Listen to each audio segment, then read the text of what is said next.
on the western side, the Beavs as well offered Rashawn an scholarship. So we got some athletes on the field. I think for the Bulldogs, their biggest question mark coming to the game is going to be the offense and defensive line. Scappoose lost in the semifinals of state last year. It was actually a bit of a surprise that they lost. They were defeated by the Henley Hornets, who went on to win state. But Scappoose is a perennial powerhouse in the 4A division. Even going back to when myself, maybe 20 years ago, were in high school, Scappoose was a major player. We'll see here now the teams heading out. See who's going to kick, who's going to receive. Again, for the Bulldogs here, you'll see coming on the near side of the field, coming across, you got Rashawn Jones, one of the captains there, number 8. You also have number 79, Rylan Jenish. He's a junior. Number 34, Jimmy Sullivan, a senior. And all the way on the right, I believe that's Chris Entrikin. He's a lineman, and he is also a senior. So those are your captains for the Bulldogs. For the Indians, no surprise, their quarterback, Max Nowlin, the coach's son. So you know he's got a good feel for the game. He's their first captain. Second captain is going to be number 21, Quentin Olson, senior wide receiver. Their third captain, number 55, is going to be James Sessions, a offensive lineman, senior, 6'1", 250. Not too shabby there. And their fourth and final captain, I believe that's number 44. And if it is, that's going to be their running back, senior Caden Baker.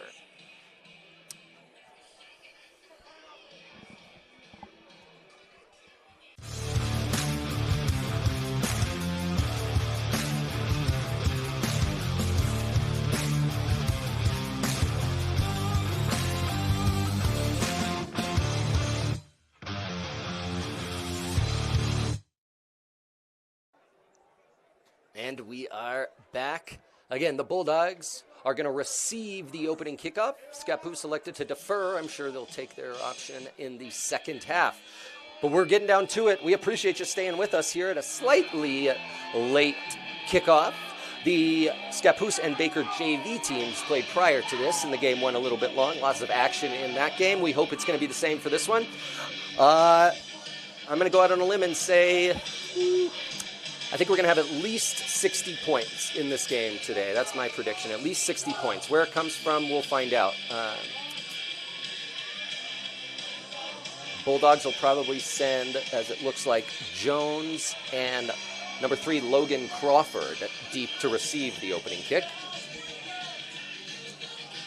The Bulldogs, obviously, in their home purples with black pants. Scappoose coming in the away white, their beaver orange trim, and silver pants. The Indians versus the Bulldogs. Week 2 for Scappoose, week 1 for Baker. Two teams that both qualified for the state tournament last year. The Bulldogs won their league, the Greater Oregon League, over Pendleton in the championship game. Scappoose, although they came in second in their league last year, they were tied record-wise, both teams coming in at 7-1. Here we go. Let's get to it. Bulldog season underway. We got a short little punch kick. Fielded there by the Bulldogs. Number 21, Quinn Wellman, trying to make a man miss, but brought down. Not bad, though. Bulldogs will take it. Looks like they're going to start at about the 39-yard line. So it'll be 1st and 10 Bulldogs. Talk about Adrian. 1st and 10 Bulldogs.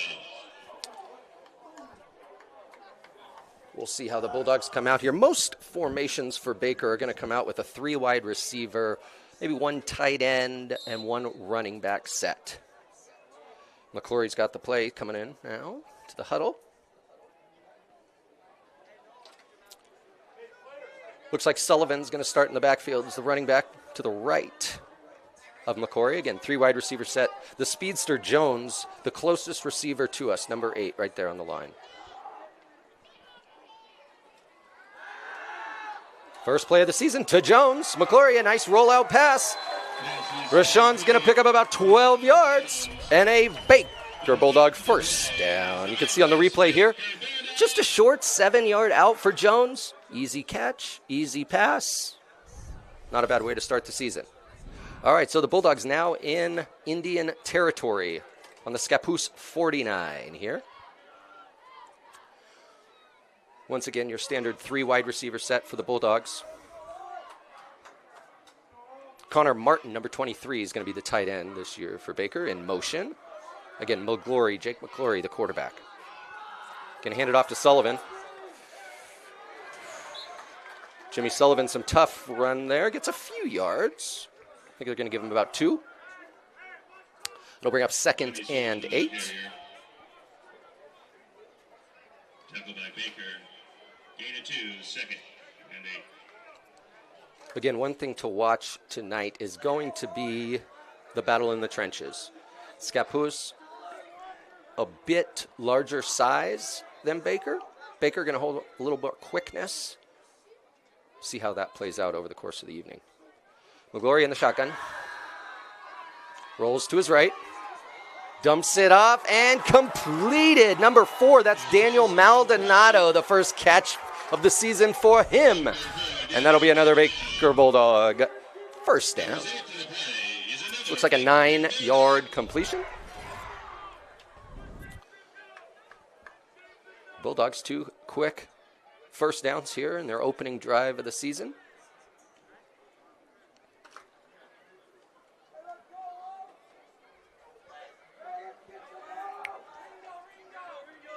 Looks like you got Jones, the closest receiver to the camera there. Crawford in the slot.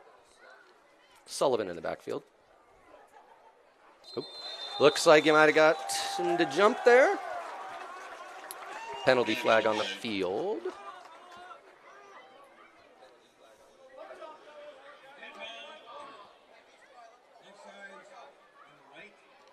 Offside's the call against the Indians. So they'll move the ball 5 yards, and we'll go 1st and 5 now for Baker. So I got trips wide receivers here to the right.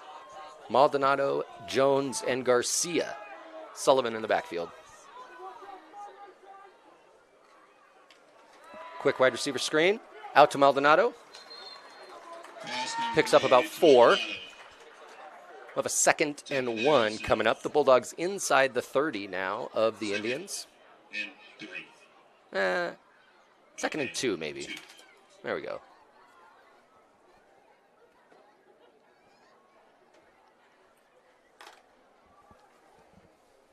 All right, so 2nd and 2.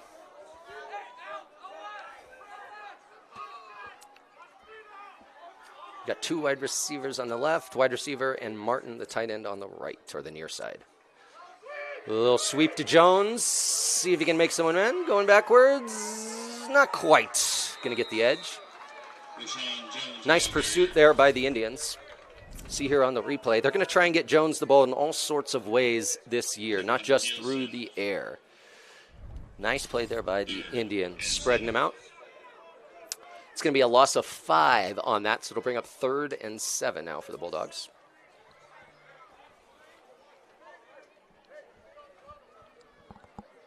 If you're Baker here, you're probably thinking, even if we can get 3 or 4 yards, we probably go for it on 4th down. Again, at the high school level, probably don't have anyone with a leg to get a field goal from this distance. A little too close to the goal line to punt, so it might be 4-down territory. Let's find out. McGlory's pass and out to Jones. Caught, and Jones makes a man miss, and he is down the sideline, and this is what he can do, folks. Rashawn Jones from Jake McClory. 34-yard touchdown. Baker on the opening drive. Let's take a look at the replay here. Again, just a simple out. Well-thrown ball by McClory, though. Keeps it high and outside so the defender can't get it. And you get the ball in Rashawn's hands, you just let him do the rest. Sit back, watch the beautifulness happen. Rashawn Jones, first touchdown for the Bulldogs in the 2024 season.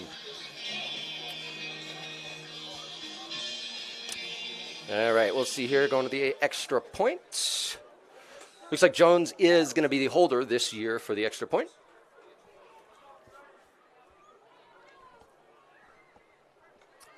And the kick from Maldonado, up and good. All right, so 7-0 Bulldogs. We're going to head to a quick commercial from one of our great sponsors, Eastern Oregon University. We'll be right back.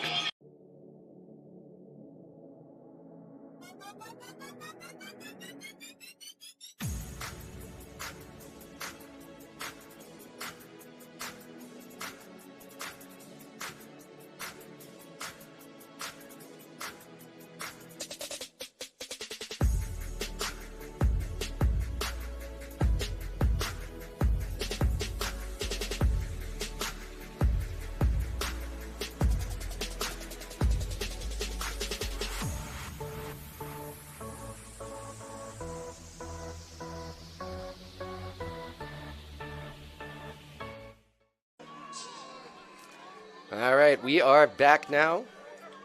Well, the Bulldogs kicking off here. For the Indians, they're sending a couple people deep there. It's going to be number 7. It's going to be Braden Miller. And number 21, Quentin Olson, the senior. For the Bulldogs, kicking off this year, going to be number 50, Otis Young. So you got Daniel Maldonado handling the place-kicking duties. Looks like Otis Young going to be doing the kickoffs for the Bulldogs this year.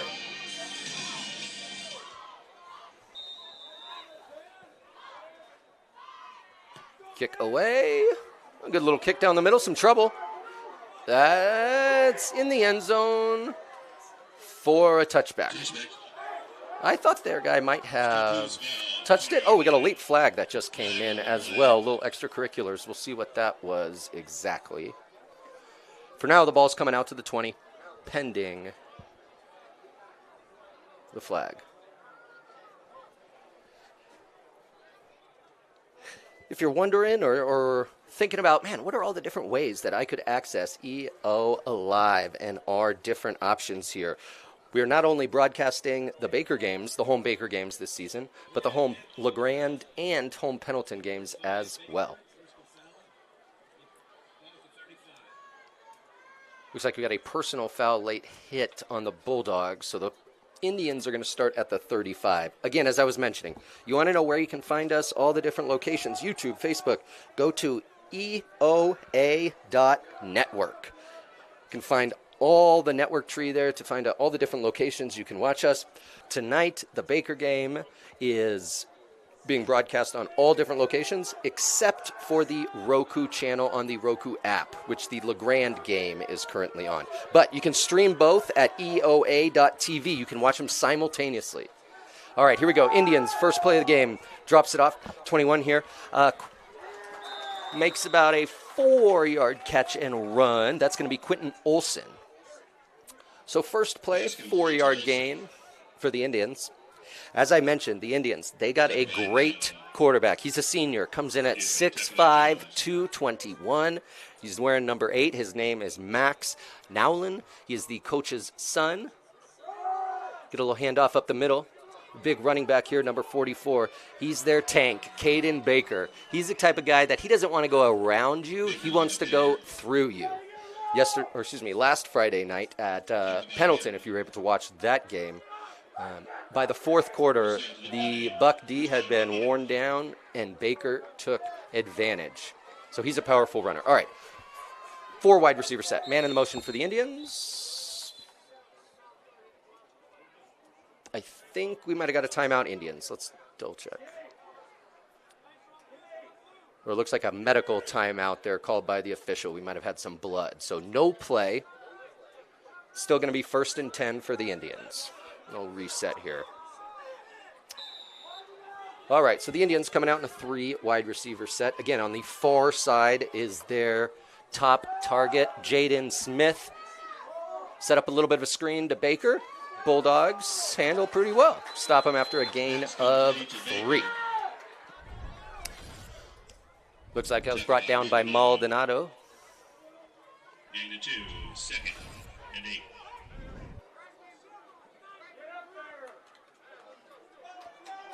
Again, these Indians, I would wager a guess that on the top of their goal this year is a state championship, and I think they got the players to make that run. Let's see. Nowlin's pass out here to the flat. Makes a couple man miss. A shifty little move. Landed light there. Nice little play. Eventually pushed out of bounds, but not before he picks up a 1st down after an 11-yard gain. See here, Scappoose. Nowlin going to play it smart. Take what they're giving him. That's something you'll notice with this Indians team. They're going to go short, run, and then they're going to try and hit it deep. And they're going to go to that number 0, Jaden Smith. But right now, Baker up the middle, the ball carrier. Eventually stopped by Jones after a gain of 8.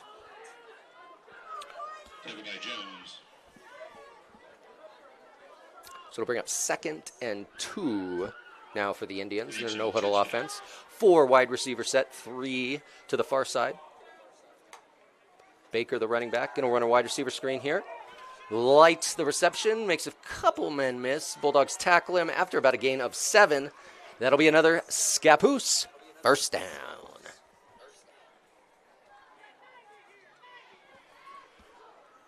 Again, number 21 there was Quentin Olson on the reception. My mistake on that last one. Another 4 wide receiver set, man in motion. Wide receiver screen. Jones in the backfield, but misses the tackle. He's got some room here. This is Landon Light into the corner. I think he's got it. We'll wait for the signal. Yes, it's going to be a touchdown, Scappoose. Again, that's Landon Light there for the Indians. Picks up his first touchdown of the season. See the replay here. Again, this is what Scappoose likes to do. They're not going to press. They're not going to push deep if you're going to give them stuff short. They'll dump it off. Oh, that was the, we had the play before replay there. But either way, Light gets the pass out in the flat and takes it 30-plus yards for the touchdown. Looks like the Indians probably a little swinging gate action here. They may bring them back in. Yep. They'll go for the extra point. Kicking for the Indians this year is going to be 23, Jack Hoffman, senior, 5'9", up and looks good. Yep, that's good. All right, so after one possession each, we're all tied at 7. We'll be right back after this. Welcome to Creating Memories for Disabled Children at beautiful Wallowa Lake, Oregon. Over the years, we have offered families of children with disabilities a free vacation at our beautiful camp properties. At Creating Memories, these families are able to relax in the knowledge that their child is loved and that their efforts are seen. We are Creating Memories for Disabled Children, and our mission is to do just that.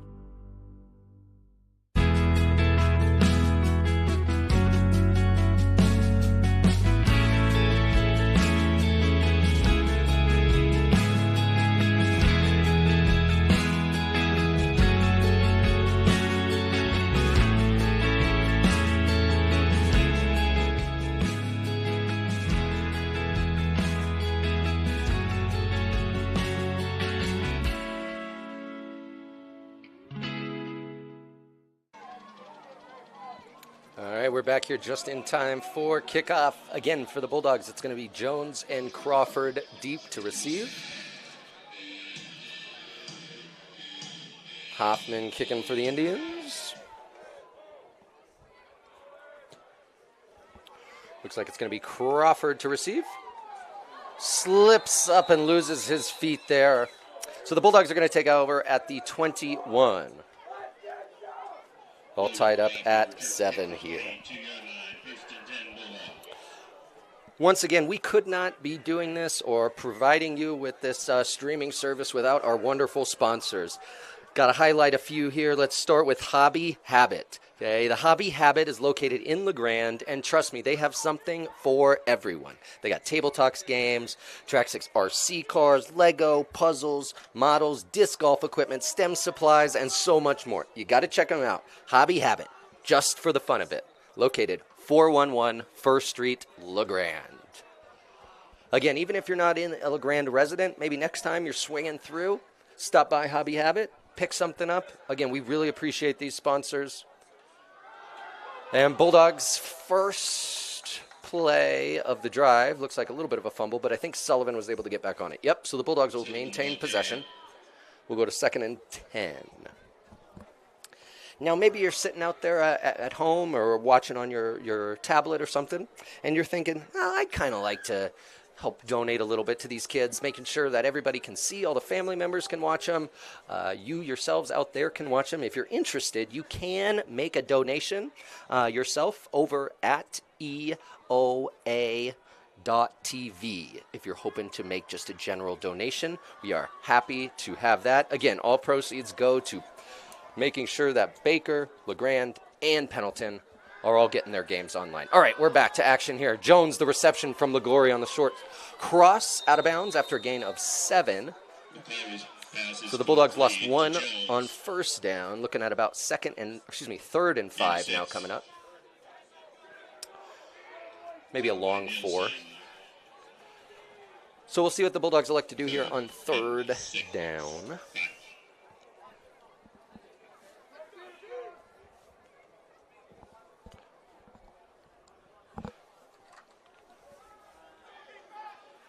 Baker comes out in their standard 3 wide receiver set. Jones is going to be on the near side, closest to us, if you're looking on the screen.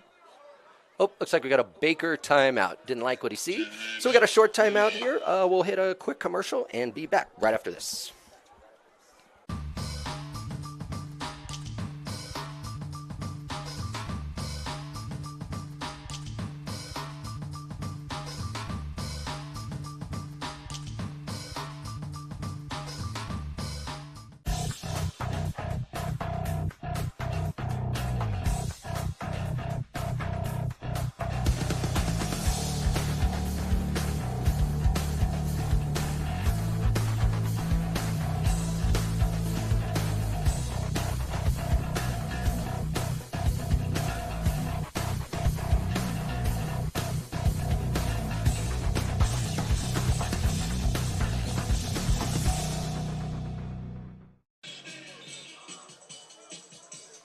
All right, so we're back in action here. Just a quick clarification. If you're looking to make that donation, again, it's at eoa.network. I believe I said eoa.tv.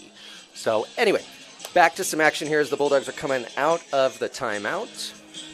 For the Bulldogs this year, they're only having 5 seniors on the roster, so a little bit of a younger team compared to last year. The Indians coming in with 16 seniors on their roster. All right, 3rd and 4. McGlory in the shotgun. Trips to the right. Going deep and brought down by Hayden Churchfield, I believe. Yes, sir, he held on there. What a play by Hayden Churchfield. He's only a sophomore. He's got some growing yet to do. Let's take a look here. Churchfield himself stands 6'4", 6'5", and really just takes that away from the Indians' defender there. So Hayden Churchfield, they got him down at 6'3". I think he's bigger than 6'3", but we'll go with that. 6'3", 180 for Churchfield. He'll be another good athlete, 3-sport athlete for the Bulldogs in the next coming years. While I was so excited about the pass, I missed the penalty flag. Looks like there was a roughing the passer against the defense, so they're going to add on 15 yards for the penalty after the catch, and the Bulldogs will take over 1st and 10 on the 25. Well, so far, I think if you're a Bulldog fan and you're kind of wondering how we're going to do without Hobson, who, like I mentioned, our previous quarterback went up to EOU. He was kind of the starter the last 3 years. McGlory showing his gun so far in the game. All right, we hand it a little off here.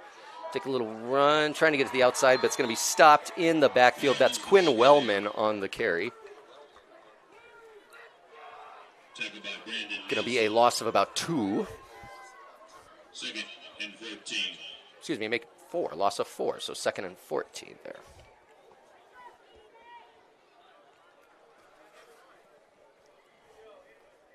I mentioned before the Indians, bit of a perennial powerhouse when it comes to football. Probably their most notable graduate, quarterback by the name of Derek Anderson. If you're a Beavers fan, that name might ring a bell. Played 4 years for the Beavers before having a relatively long career in the NFL. Started a couple years for the Panthers, but really made a decade-long career out of being one of those reliable backups. We'll see here what we got going.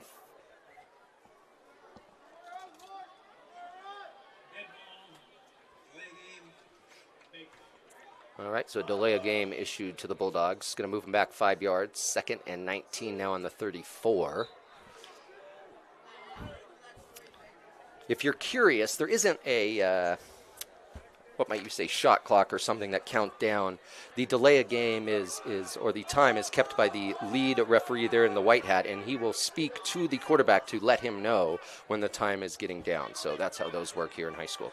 All right, Bulldogs 3 wide receiver set. Jones in the slot. McGlory's got Churchfield. There he is. Nice catch and completion. About 15 yards on that, so that'll bring up about 3rd and 5. Very reasonable 3rd down now here for Baker. Oh, we had the previous replay. And 7. One thing you saw on that last play, at least from our vantage point, you could see Churchfield making his break out of his route, going to the outside, wide open. McGlory sees him, puts it right on the money. All right, looks like they marked him out at the 22. So as you see on your screen there, it's going to be 3rd and 7.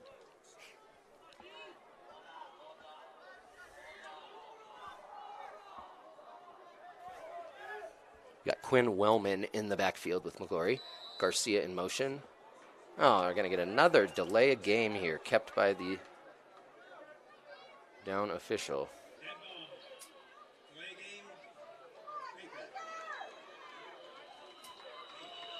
Well, that'll be something they want to get worked out at halftime, figure out what's going on there.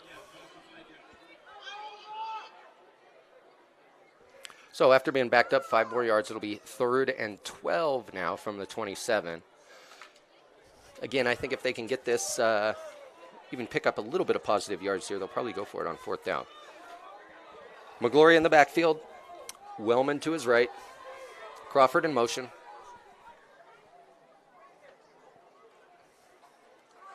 Crawford, the end around, trying to make a man miss, gets nowhere. Going to be dropped for a loss of 2. See what the Bulldogs elect to do now on 4th and long. Ball's on the 30. Can't imagine they punt, so we're probably going to see him go for it.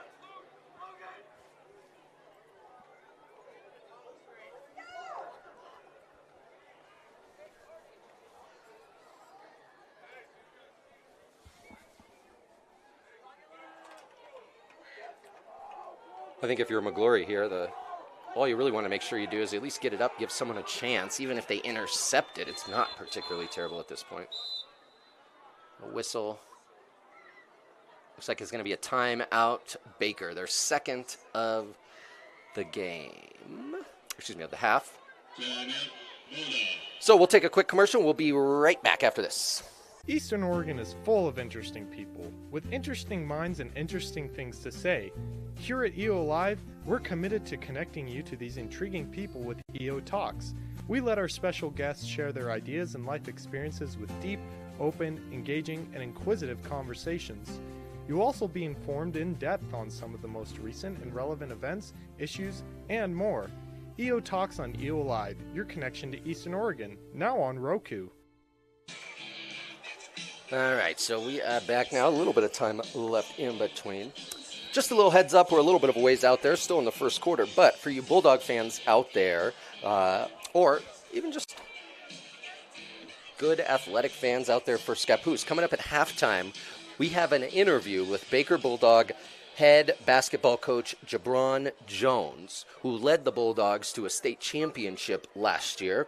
And the interview that we got for you at halftime is actually an interview that was done with him right after they won the championship. So you got to stick around for that, coming up at halftime. All right, Bulldogs 4th and 15. Let's see what we can do. Empty set. Rolls. Oh, he's got a little bit of a rain. He may try and make this run. Let's see if... Oh, just tripped up. Great play there by the Indians. Number 7, Braden Miller makes the tackle. Going to turn over the Bulldogs on downs. You think if he just got right outside of him right there, he might have had a chance. Not a bad idea there by McClory, the new Bulldog quarterback. So Scappoose will take over. 1st and 10 on their 25. Again, we haven't seen it yet. They've only had one drive, but their quarterback... certainly has quite an arm, not afraid to go deep. I guess we'd see maybe one shot on this drive at least. Let's see. All right, 4 wide receiver set for the Indians. Handing off to Baker. Makes a couple man miss, back up the middle. Stumbling forward. Picks up about 6 or 7. Gain of 6, 2nd and 4.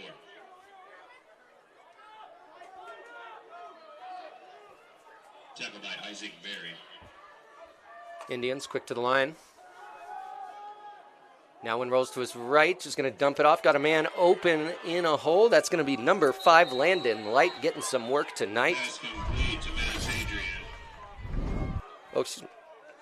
Nope, yep, that is Light out there. Just If you heard the announcer First down, here. Garcia. First down, Scappoose. And that Indian offense is moving quick. They're not afraid to go with some pace. Hand it off up the middle now. This is going to be 24. This is 26, excuse me. Elijah Green and Biggs.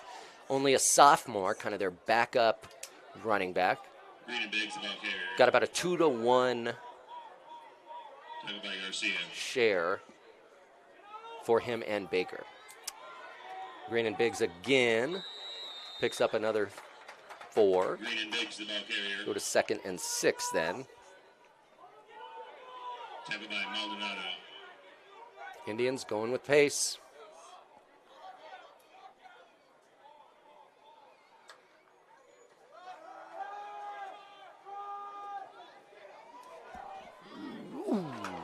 Nowlin looking for Jaden Smith across the middle. That might be his first target of the night. Again, if you were able to catch the Scappoose game last week, Nowlin and Smith put on a show against the Bucks. Smith, 7 for 169 and 2 touchdowns. Again, that's number 0 there. And their quarterback, Nowlin, if you're just joining us, I had mentioned, threw for 308 yards and 4 TDs against the Bucks. And the Bucks are no slouch. They got a great team up there in Pendleton as well. So let's see what we got. 3rd and 6. Nowlin hands it off. Green and Biggs up the middle. Got enough for the first down. Brought down by Sullivan. But the Indians will keep marching down the field. Tackled by Jimmy Sullivan.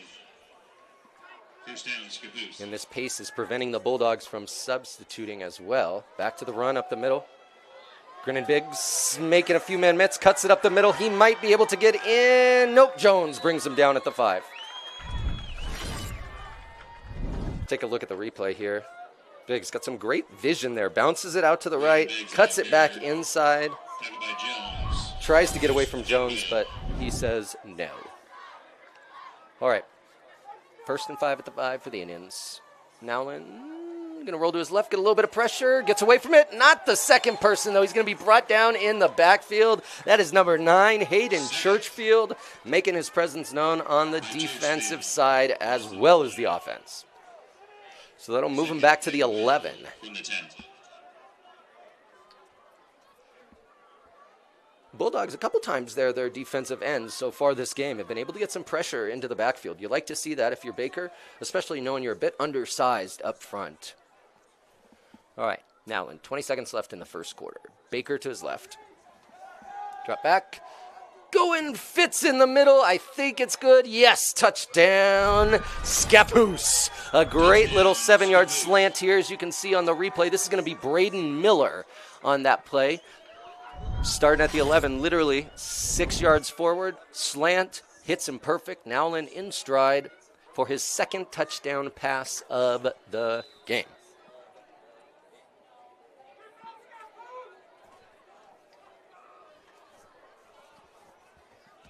All right, so we'll see here. The Indians like to do this little look, see if they get the numbers in the spot where they'd like. They may go for 2. If not, they'll bring them together. They are going to go for 2.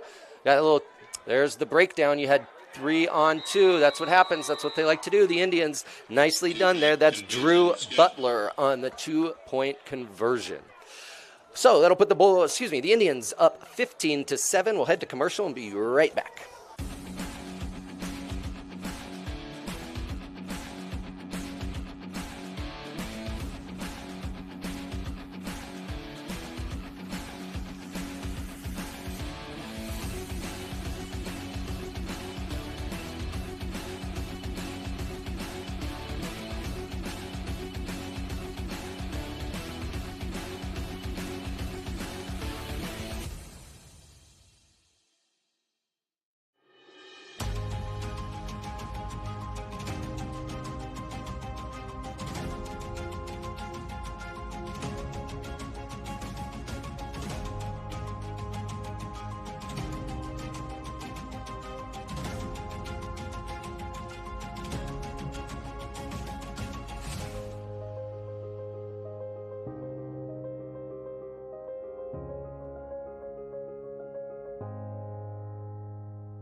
And we are back. Indians kicking off here. Again, Jones and Crawford deep. Looks like it's going to be Crawford gets the run on this one. Picks it up on a bounce. Looking to make a couple man miss. It's free of a few people and carrying a couple defensive players there with him. Logan Crawford, nicely done, sir, on the return. Bulldogs will start at about the 30, maybe the 31. So as you can see there, just 3 seconds left in the first quarter. So probably the last play we'll have here for you.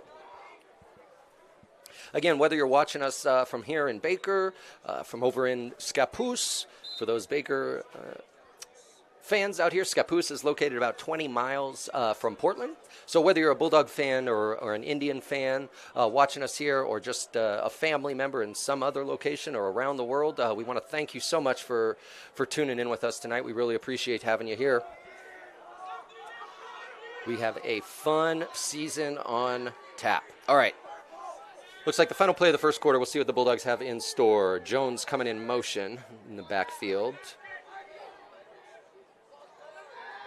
Looks like a straight quarterback draw. Jones leading the way. We got a flag down after a gain of 0 by McClory on the keeper. We'll hold it right here to see what the flag is before we go to commercial for the end of the quarter.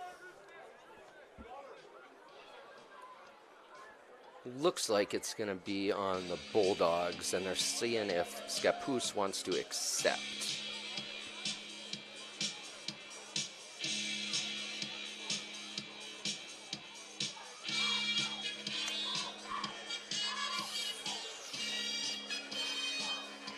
Yeah, so it is going to be a 10-yard penalty on the Bulldogs. They'll come out starting the second quarter, 2nd and 10. Let's head to commercial. We'll see you right back here.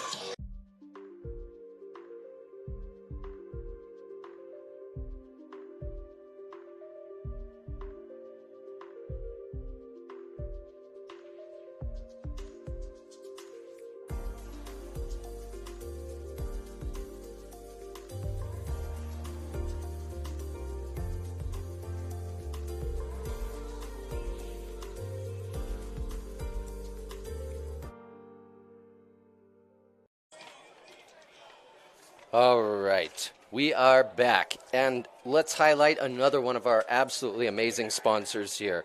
This one located here in Baker City, Gray's West Funeral Home.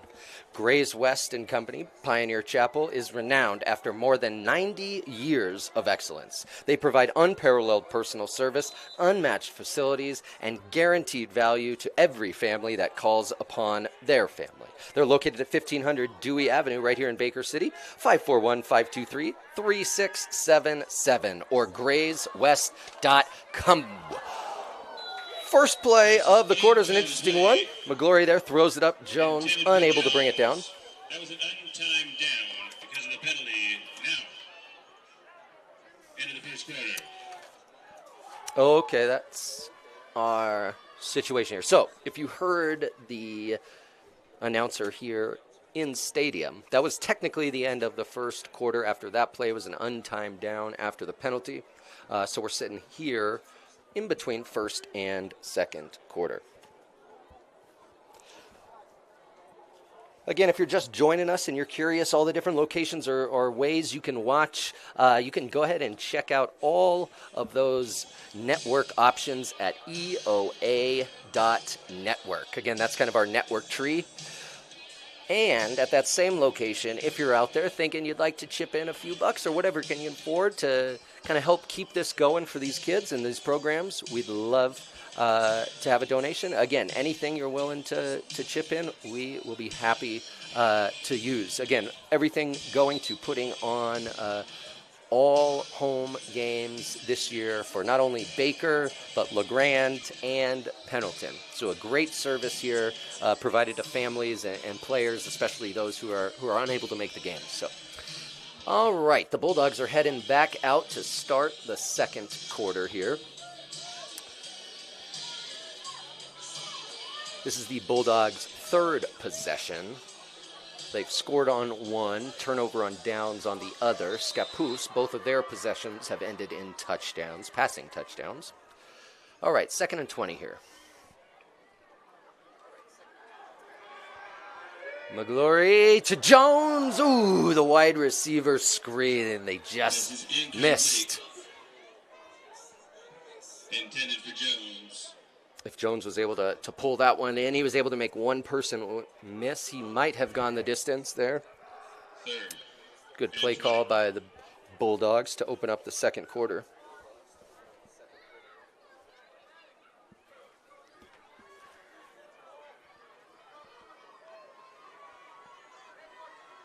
As that play kind of shows us, for the Bulldogs this year, their biggest kind of concern is going to be, all right, how do we get Rashawn the ball in different ways? Not only going deep, but out of the backfield, short screens, all sorts of ways. So we'll see what they do here on 3rd and 20. McGlory back, going deep over the middle to Jones. He's got it over the middle, dropped down at the 50-yard line.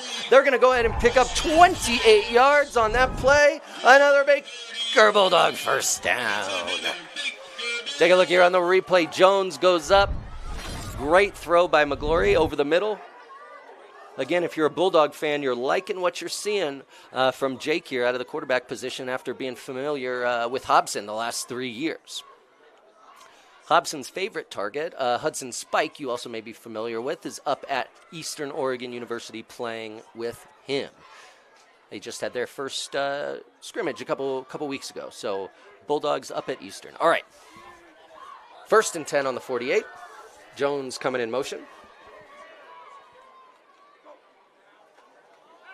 And hand it off to Sullivan. He makes a couple people miss. Jimmy Sullivan up at least a 9-yard gain. We'll see if they give him the first down. Nope, it's going to be 2nd and 1, a 9-yard gain.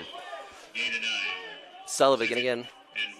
One of those kids, he doesn't like to play with gloves. He wants those regular hands on the football. Kind of an old school football player, if you will, there, Sullivan. Also plays some linebacker for Baker. All right, so 2nd and 2.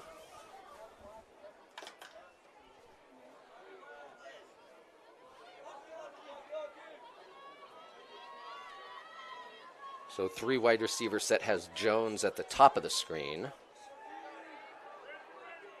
Wellman in the backfield. McGlory looking for Crawford. Ooh! That was going to be close. Almost intercepted there by number 7, Braden Miller, for the Indians.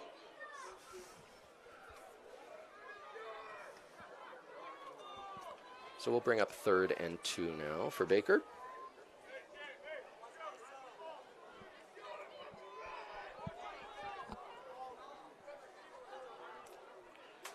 The Bulldogs are led by head coach Jason Ramos again in his 6th season as head coach for these Bulldogs, coming off a Greater Oregon League championship victory and a coach of the year for Ramos last year. All right, 3rd and 2. Wellman in the backfield. Quarterback keeper.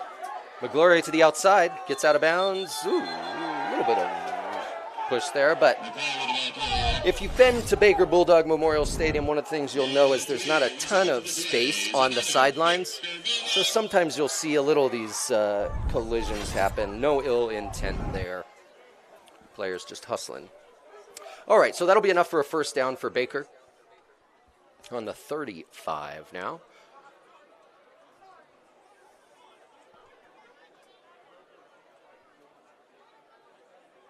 Again, if you're both of these coaches, I think you're pretty pleased after the first quarter of action, what you're getting, both out of defense and offense. Again, both of these teams have really solid offenses. Scappoose could be one of the best in the state at the 4A level. So you know there's going to be some points scored in this game. Got another flag down. I think it's another delay of game, looks like, on the Bulldogs. They're going to, again, have to figure that out at halftime. It's the 3rd delay on the Bulldogs. So we'll go to 1st and 15.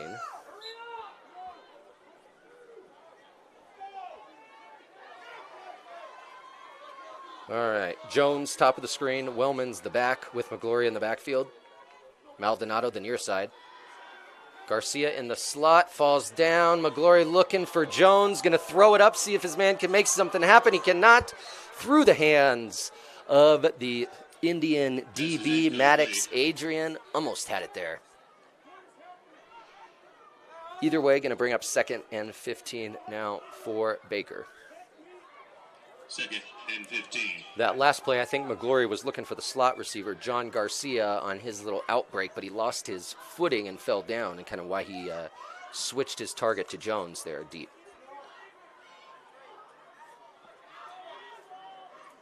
All right, empty set here for the Bulldogs.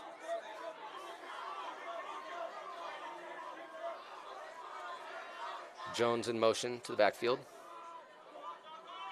Gonna give it to Jones on the handoff. He gets outside. Can he get through there? Almost gets through. Great tackle there by the Indians, kind of combined. Cole Babick and Trevor Olson kind of tripped Jones up there. Might have saved a touchdown. You'll see here number 2 and number 3 right there trip him up. Jones will take a little break here.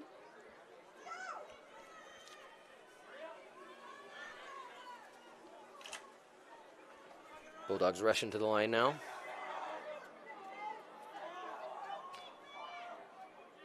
And Quinn Wellman, the running back in the backfield. McGlory rolls to the right. Not really seeing anybody, just kind of throws it down, says, let's try again next down. So it's 3rd and 7 it'll bring up then. Pass is incomplete. 4th and 7.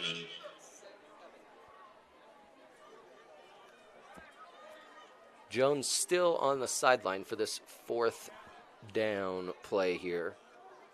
So we'll see if that means Bulldogs are going to do a little bit of a pooch punt here. We're going to roll. Let's see.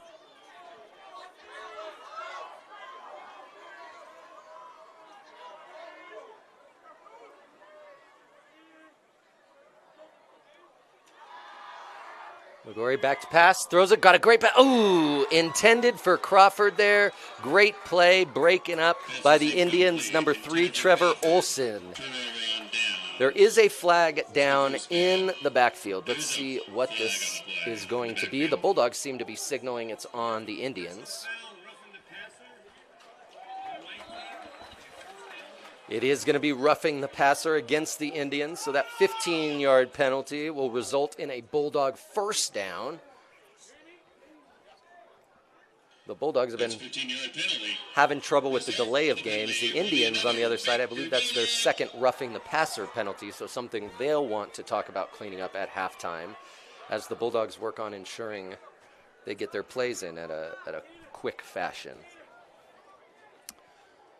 All right, so the 15-yard penalty makes it 1st and 10 at the 18.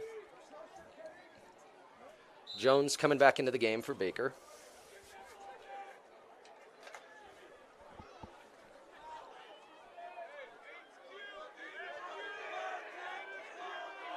So Jones in the backfield here. A little bit of a wildcat formation. He's kind of taken the snap. He's going to hand it off to Wellman. Wellman trying to get outside, unable.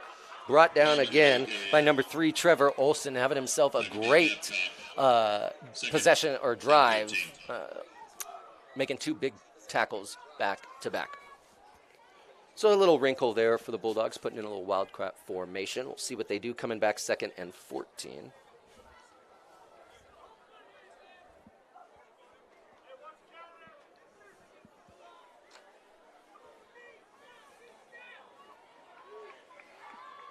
All right, looks like they're staying with Jones in the backfield in the quarterback position. We'll see what happens here. Crawford in motion. Jones on the keeper, going to run her up the middle, gets a little block by Sullivan. Jones makes a few yards here, probably picks up about 3. Took it by Holmes. 3rd and 11.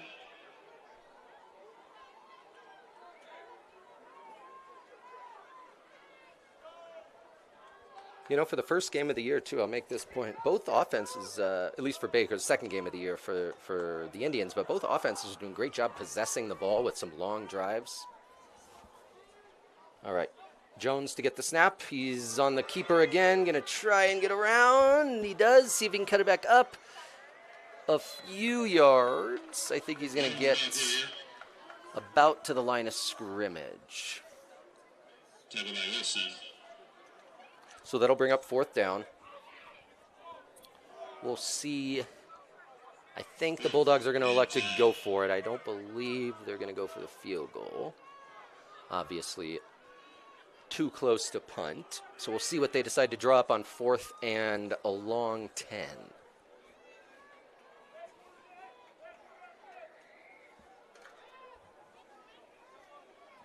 All right, so McGlory back in the backfield for the Bulldogs. Jones, the top of the screen. Maldonado, Crawford, the near side. McGlory looking to Jones. He's going to put it up there. Why not? Let's see if Rashawn can get it. Oh, ooh, flag in the end zone. We'll see what that is going to be. Some sort of interference. We'll see whether they go offense or defense. Jones a little slow to get up, but he's making his way back now to the huddle. The way the players are reacting, it looks like it's going to be defensive pass interference, but we'll find out. Pass interference on the defense. So that pass interference, instead of being the usual 15-yard penalty, because they were at the 17, it's just going to be half the distance to the goal. So it will be 1st and goal from the 9. That's not an automatic first down. So it'll be 4th and 2. Oh, it's not an automatic first down. It should be, I believe. I think they're going to double check that. I could be wrong here again. Yep, so not an automatic first down in high school. So it'll be 4th and 1. The Bulldogs going to try and pick this up. All the Indians within a couple yards of the box. Oh, McGlory dumps it off to Jones, but just a little too hard through his hands, and it's going to be a turnover on downs. The Indians will take over inside their 10. All right, well, let's stay right here. We're not going to go to a commercial quite yet, but let's hit up another one of our amazing sponsors. You may have heard of this one, OTEC. Your friends at Oregon Trail Electric Co-op want to help power your future. That's right. Whether you're interested in becoming a lineman, learning a trade, or attending college, OTEC has scholarships which might be right for you. There's even a 4-year scholarship which pays for all tuition and fees at Eastern Oregon University. Visit otech.coop/scholarships to learn more. All right, so first play here of the Indians' drive is going to pick up a couple.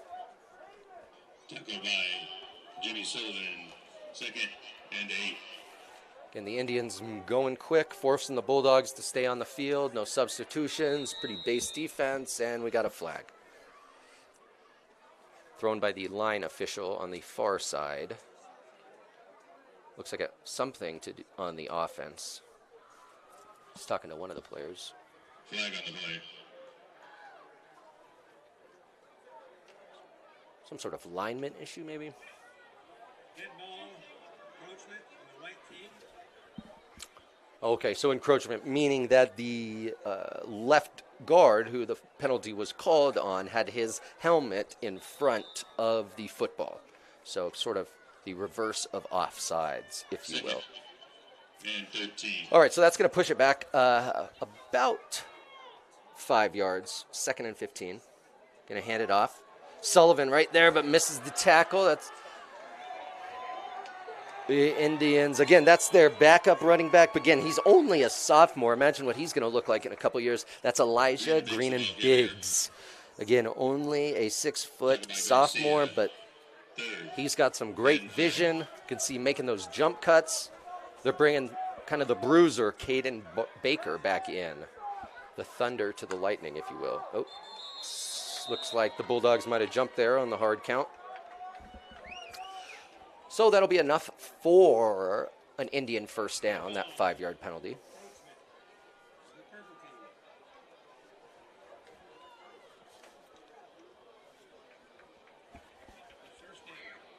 So now with just under 6 minutes to go, the Indians will have a fresh set of downs on their own 20.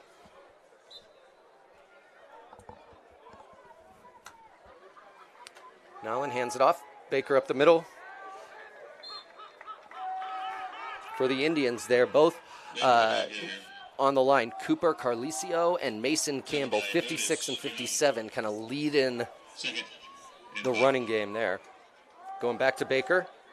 Just running through people. Like I said, he doesn't want to go around you. This kid wants to go through you. Caden Baker rumbling down to the 40-yard line. Picks up about 14. Probably 12 of those yards after contact as well. Scappoose sticks with their 4 wide receiver set, 2 and 2. Baker in the backfield. Now in the quarterback. A quick screen here to Landon Light out of the back. And he's going to get up about 14 yards or so. Brought down by Churchfield. One thing you notice on that replay there, Nowlin was looking deep, 2-3 seconds, wasn't there, didn't force it, dropped it off to Light, and he picks up a 15-yard gain either way. That's what I've noticed about this quarterback. He doesn't force anything, but when it's there, he's going to hammer it and hit. All right, another 4-yard gain for the Indians here. Maybe 3. Second and 8. Haven't heard a lot from Jaden Smith. Their number 0 at the bottom of your screen, the wide receiver for Scappoose, who went off last week in Pendleton. Green and Biggs, again, the sophomore, the ball carrier. Another 10, 11 yards, stripped up by Crawford. The Indians marching down the field. Taken by Crawford. First and 10, Scappoose. Short screen to the near side for the Indians, and this one might go. This is Braden Miller. Yes, sir. That is another Scappoose Indian touchdown, the 3rd of the game for the quarterback, Max Nowlin. Again, Braden Miller. Braden, let me just double check here. I believe that's Braden Hamblin, not Braden Miller. I believe that's Braden Hamblin was on that touchdown reception. So again, they're kind of classic Scappoose Indians. They'll dink and dunk their way down the field. Whatever you give them, they'll take it. And they put it in the end zone. The 3rd touchdown on their 3rd drive. Don't have the numbers. Basically what the Indians are doing there on that 2-point attempt is forcing you to make sure you got the numbers on the left to cover the person. You got at least 3 people on the right. If they don't, they're going to throw it. If people are there, they bring them back in. The extra point looked short, but some conversation going on here between the white hat.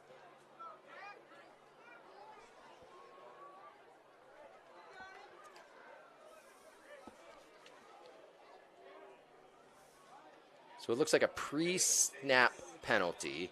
So even though the PAT was short, they do get a chance to re-kick because it was a pre-snap penalty.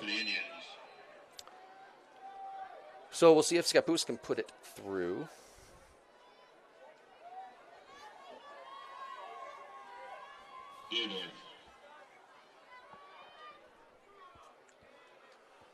This time up, and it's good. So that'll put the Indians up 22-7, 4:05 left in the second quarter. We'll take a quick commercial and see you right back here in a moment. EO Live is your connection to Eastern Oregon. Tune in for a variety of engaging and relevant local content. See Brent and Dodsey goof and gab with local guests on EO Live's morning talk show, AM Live. Watch Dodsey on EO Live Sports to get the latest sports information and interviews with local coaches, athletes, and more. On EO Talks, we have intriguing and in-depth conversations with people from around Eastern Oregon. Master Chef Russ Gleason shares delicacies from his golden recipe book on cooking across the hall. Stay in the know about what's happening at the sheriff's office on Keeping It Clear with Cody Bowen. To stay in the loop on local arts and music events, catch the EOA Arts Update with Ricky Joe Hickey. We're available across the board, including Facebook, YouTube, Amazon Fire, and of course, our very own website, EOA.tv. We even have our own Roku channel with 24/7 live streaming content. You can also listen to our shows on Spotify, Apple Podcasts, Amazon Music, and many other popular podcast apps. EO Live, your connection to Eastern Oregon. All right, back just in time for the kick. Jones and Crawford deep. Oh, excuse me, this time we're putting, this is going to be Gavin Combs deep. Makes a man miss, coming up the middle. Gets out to the 32-yard line. A nice return there by Combs. Set the Bulldogs up in some good field position here. Gavin Combs returns the kick. 32-yard line. So just a reminder as we're coming up here on halftime, you'll want to stick around because coming up we got an interview with Baker Bulldogs boys basketball head coach Jabron Jones. The interview that we're actually going to show you was done right after they won the state basketball championship last year. So that's going to be fun to watch. You want to stick around for that. All right, so we'll see what the Bulldogs decide to do here. Fourth drive for Baker. Fifth drive, I believe. Excuse me. Check that. So Sullivan in the backfield now with McGlory. Jones, top of the screen. Crawford the slot. Martin in motion. Hand it off to Sullivan. Trying to get a few yards. Not really finding anything. Stopped for about no gain. Maybe a loss of one.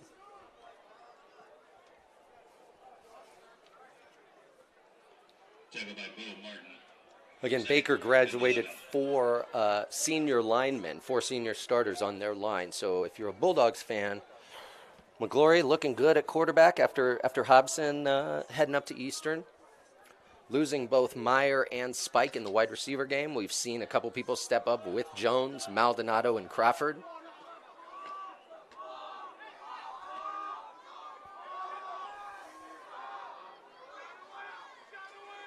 Going to be a short screen to Jones, see if they can get him outside, make a couple people miss.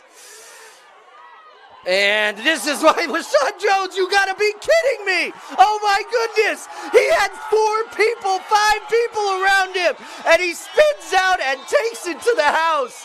My goodness, my goodness. Let's take a look at this replay. This is insane. Jones, one person wrapped him up. 2, 3, 4, 5. The whole team spins out and takes it to the house. This kid's special. I mean, you didn't need me to tell you that. This didn't just happen. This kid is special. He's been working out as hard as you could possibly imagine this summer. He's put on extra weight. He's taller. I didn't see him for about 2.5 months, and I couldn't believe how much he had grown this summer. So this kid, again, only a junior. Rashawn Jones putting up some numbers already. He's the holder. We'll see the kick. Looks good. Maldonado nails it. So the Bulldogs now bringing it back into one possession with the score. 14-22, 2:57. We'll see what Scappoose does coming up right after this. Welcome to Creating Memories for Disabled Children at beautiful Wallowa Lake, Oregon. Over the years, we have offered families of children with disabilities a free vacation at our beautiful camp properties.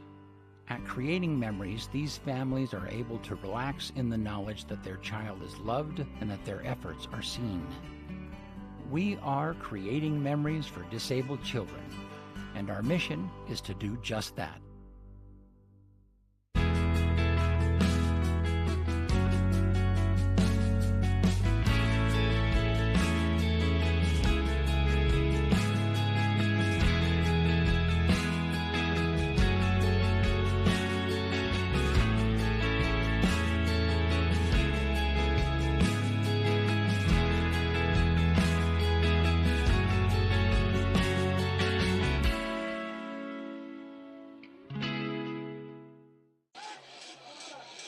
All right, so the Bulldogs here getting ready to kick off. It's going to be Otis Young to kick for Baker.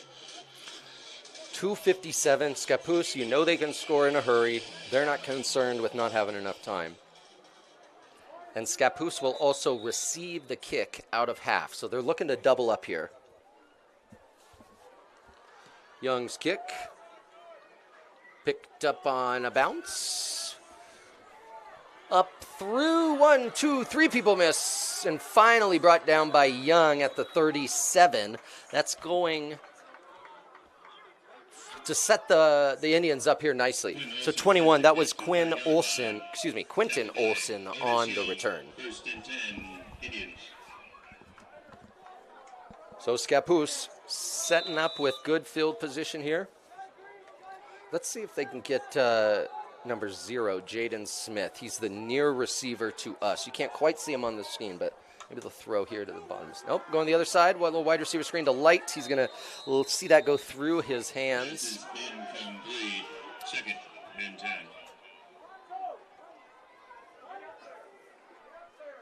Bulldogs making a few quick shifts here up on the line. So the Indians now going 3 wide receivers to the near side, 1 at the top, Baker the back.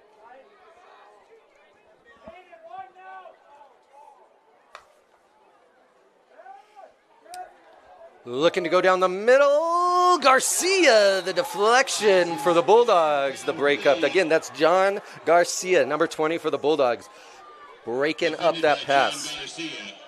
And 10. Great throw by Nowlin, though, right on the money. We'll see if the Bulldogs can get a stop.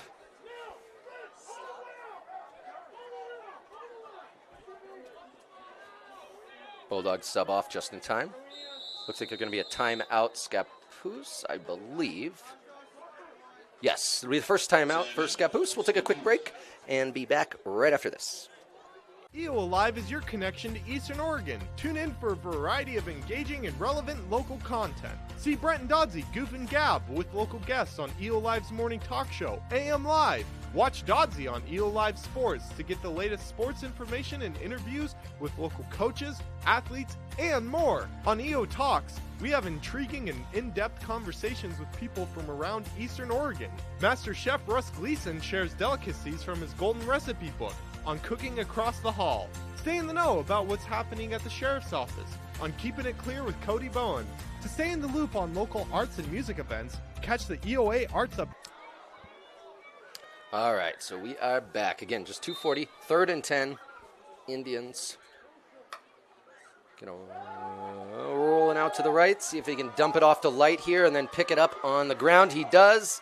Knocked out of bounds at the Baker Bulldogs 47, but not before the Indians pick up 15, and enough for a first down. Again, Light there, again, dropping it off short, getting in the hands of your playmakers and letting them run. All right, clock was stopped because he went out of bounds. Baker the handoff. Ooh, brought down in the backfield there by number 34, Jimmy Sullivan. Able to get him low. Again, 44 is the type of runner. He's not trying to go around anyone. He wants to go through people, so you got to get him low like Sullivan just did there. So that'll be stopped for no gain. Indians back at it.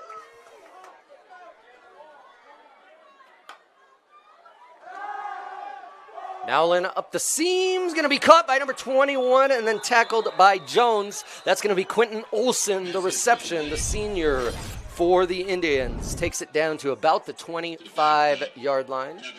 Another first down for Scappoose. Clock running, 1:57 to go. Another short screen now to the far side. That's going to be, again, number 7, Braden Miller up the sideline. Brought down at about the 5. So we'll see if you're the Bulldogs in the second half. Halftime adjustments, I think, include being aware of the delay of game and figuring out a way to kind of limit these short wide receiver screens and dump offs to the flat with long runs. But let's see if Scappoose can put it in. First and goal from the 5.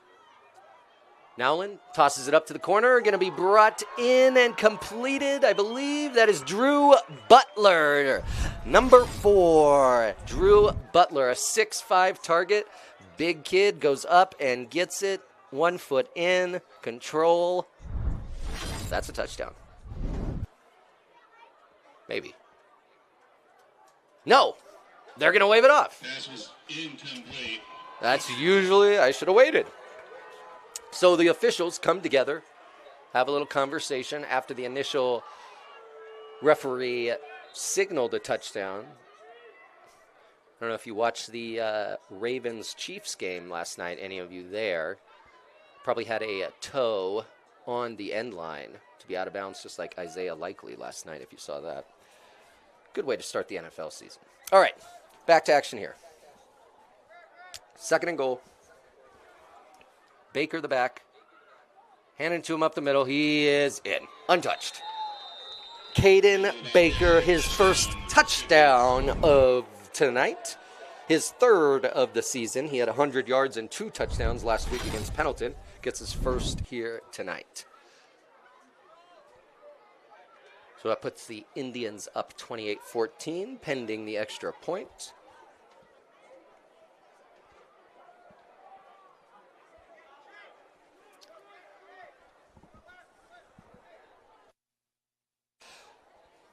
Again, there, Scappoose taking a look, seeing if they got the numbers out on the edge to throw and block. If not, they bring it back.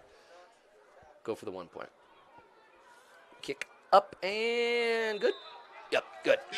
All right, so that'll put the score at 29-14. Scappoose, 1:24 left in the half. We're just going to keep it right here for you. Just a quick update, just a reminder, we got our interview with Bulldog head coach Jabron Jones coming up right at halftime. Once we go to halftime, we'll have a short commercial. Then after the short commercial break, the interview will begin. And then obviously we'll be back here with you for second half action. All right, now if you're Baker, you're looking at this clock. You got 1:24, so a decent amount of time. I think they have 1 timeout remaining, either 1 or 0. So we'll see how they elect to play this. Also probably depends where they begin. But the Indians are getting the kick out of half. So they will be in possession. If you're the Bulldogs, you probably don't want to just let a possession go by. So they'll probably try to make something happen here in the half.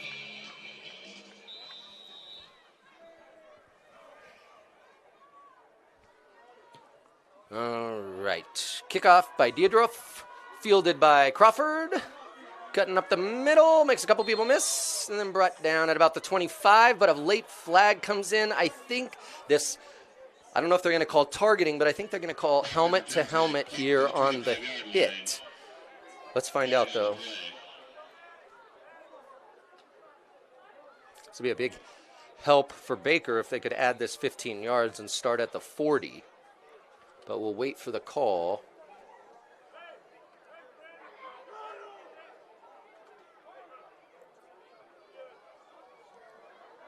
Nope, they're going to wave off the flag. Okay, so no flag. They pick it up. The Bulldogs will start 1st and 10 at the 25.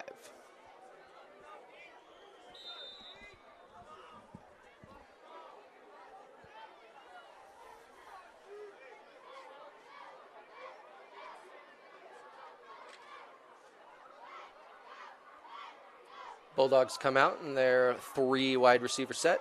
Jones at the top of the screen, Crawford and Maldonado the bottom of the screen, Sullivan in the backfield.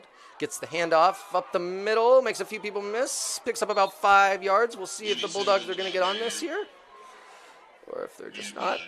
2nd and 5.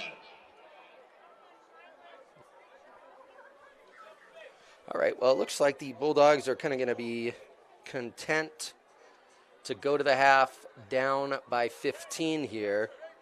Again, the Indians getting the ball coming out of half. I might have taken a shot here. When you got Rashawn Jones, anything can happen. We'll see if they try to push the action a little bit here now. So McClory in the backfield. Another handoff to Sullivan. And going to be stuffed for no gain. And again, I think the Bulldogs are going to be content to let this go down. 3rd and 5. Taken by Brandon Nielsen. All right, so it looks like the Bulldogs are just going to let it roll here. Heading into the half again, if you're Scappoose, you got to be pretty happy overall with the performance, especially coming after a good win in Pendleton last Friday. The only thing you could really say is just make sure you wrap up 8, get them on the ground. For the Bulldogs, again, they want the delay of game and then just kind of wrapping up on those short passes and preventing them from going long. So we will see you back here for second half action coming up shortly after our commercial break. Head coach Jabron Jones, Baker Bulldogs state championship winning coach of the year in the 4A as well. Interview coming up. Thank you guys for joining us for the first half. We'll see you for second half action coming up shortly.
What is up, Eastern Oregon? This is Dodgy with the Old Live Sports, and today I am joined by state champion.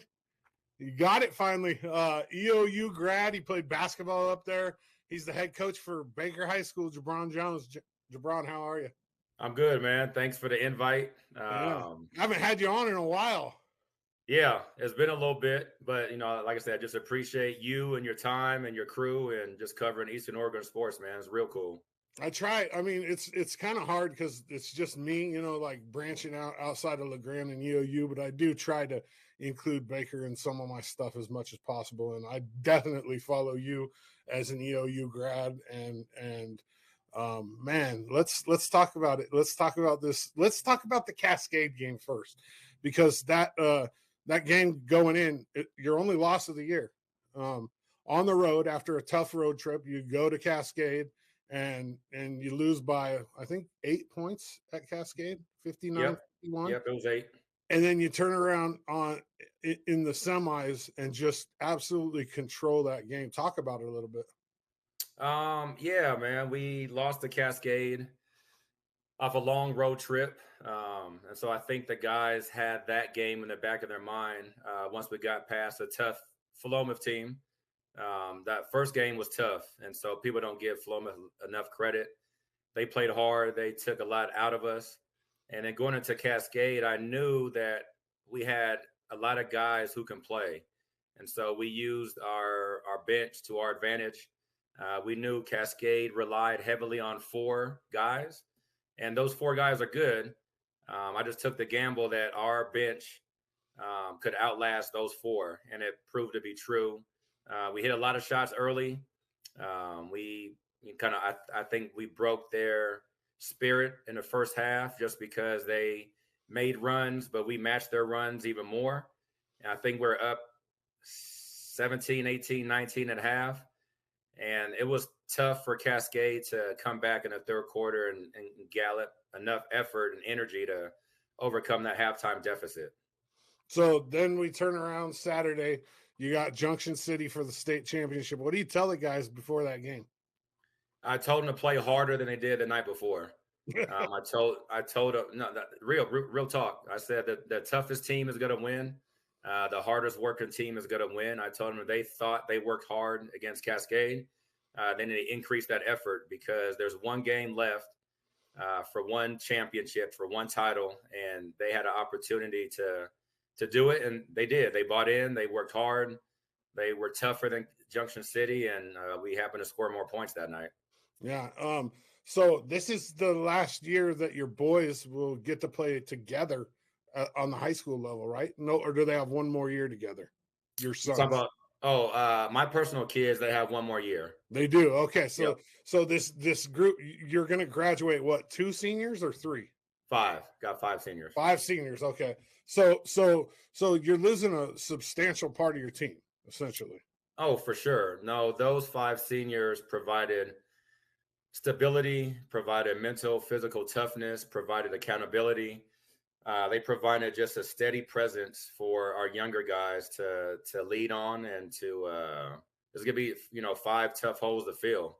Yeah. Not sure if we're gonna keep add on 5 more dudes for next year. That's yet to be determined, but those 5 seniors are gonna leave a big void for sure. What about let's go back to the state championship game. What was the feeling when that clock hits 0 and Jabron Jones and Baker finally wins their first state championship? Man, that is surreal. It's still surreal. The bus ride home was surreal. Today is surreal. I took today off work because I knew I couldn't function in the best of my ability at work. But once the final buzzer hit, I knew that everything the young men did all season long paid off. At no point in the game did I think the game was over with, even though we're up, I think 23 in the 4th or 3rd or something like that. I just knew we had to fight to the final buzzer. And once that buzzer hit, a bunch of dudes, they were crying. They were real emotional. Just knowing the hard work they put in finally went noticed. Okay, so my biggest question about this season, was there like a fear in the back of your mind coming into playoff time after the regular season where, I don't feel like you guys had a lot of competition during the regular season, to be honest. There was a few games where it was, close, but you blew a lot of teams out. That's got to be in the back of your mind going into the state playoffs, right? Yeah, no, we had great competition throughout the year. That's the thing that, people don't understand. The teams we played weren't a bunch of chumps. And so the boys had to fight for every single game. And the scores, we win a game by, 50, 60, 70. They think it's easy, but it's not. Maintaining the intensity, maintaining the effort is hard. And so you don't win a game by 60 by accident, just by the other team bowing down. And so I wasn't fearful that the boys were going to fold under the lights once we got to state. Coming off 2 years of going 2 and out was a motivation in itself for the young men. They didn't want to have that repeat feeling for the 3rd time in a row. At what point during this season did you realize that you guys were real contenders?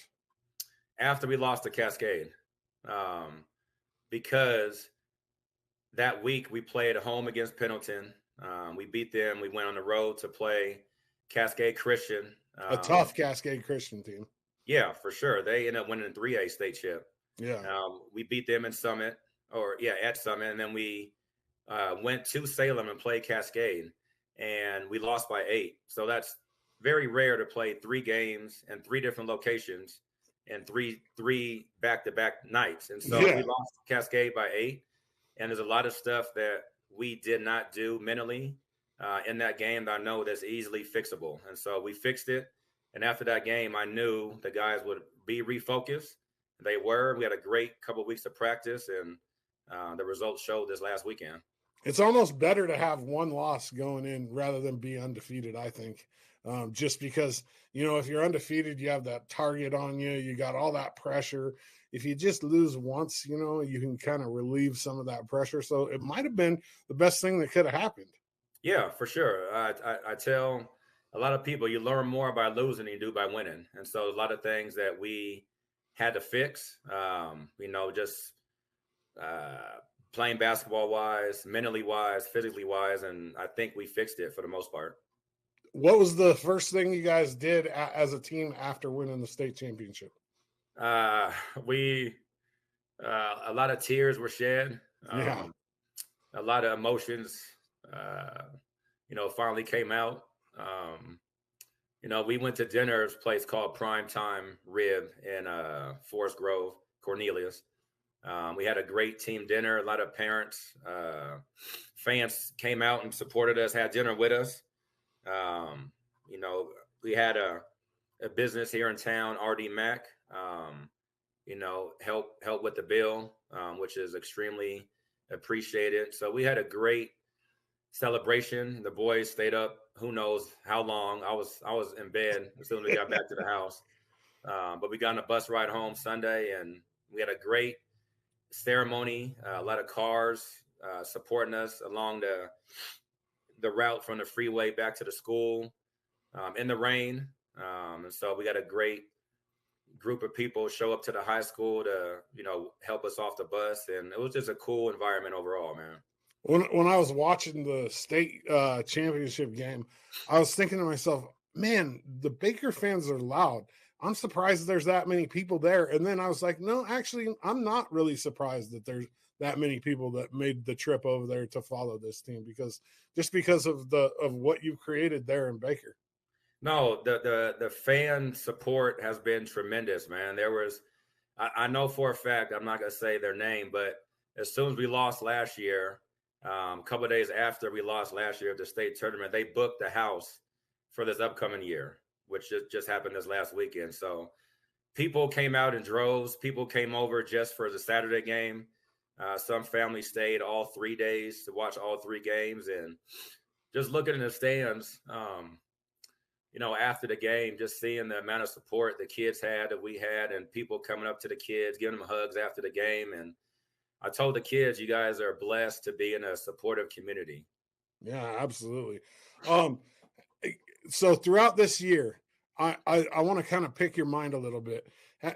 Give me the one thing that somebody's told you that has really resonated, like as a coach, or, as a mentor. Like you obviously have conversations with people that are your mentors, and give me the one thing that somebody told you that kind of resonated this year for you.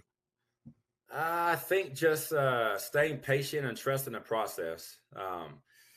Because coming off 2 years in a row of not winning any games at the state tournament, you want to get back there right away. But there's steps that are involved in that process. Just developing the physical body of the player, the mental aspect of the game as well. And so we did a lot of things this year to just develop the overall dude, because basketball is more than just putting a ball in the hoop. It's mental. There's a lot of mental stuff that goes on, just dealing with adversity. And we put the kids in adverse situations in practice to deal with stuff, because that's what life brings about, just a whole bunch of stuff, man. Yeah, definitely. Let's talk about the Ray Lewis jersey real fast. I was texting with my boy Johnny over in Boise, Johnny Ballgame, and I was like, he wore an NFL jersey for a state championship game. I don't think I've ever seen that before. Why? Oh man, long story short, I had a chance to, along with Roland Hobson, a chance to coach these kids from like 3rd and 4th grade, a good chunk of them.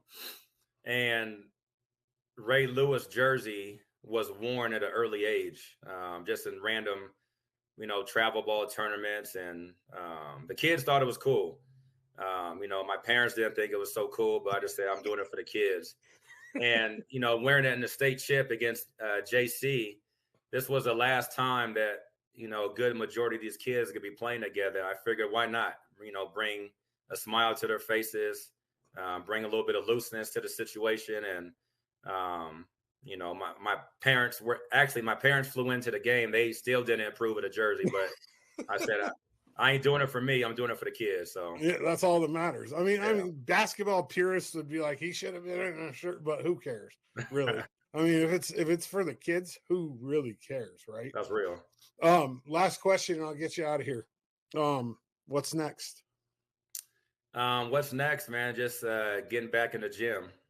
Just actually on the bus ride home, we were talking about personnel for next year already, because that's the next thing, is trying to figure out what next year is going to look like. Like I said, we lost 5 dudes who played a big part in what happened this year, and just trying to replace, the roster spots.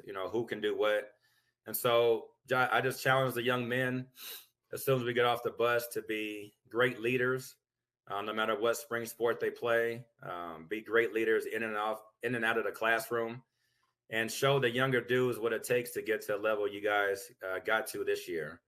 And so I'm hoping for next year the younger guys see what the older guys did and want to be a part of that. And so I hope they're in the gym as much as possible. Hope they're lifting. Hope they're running.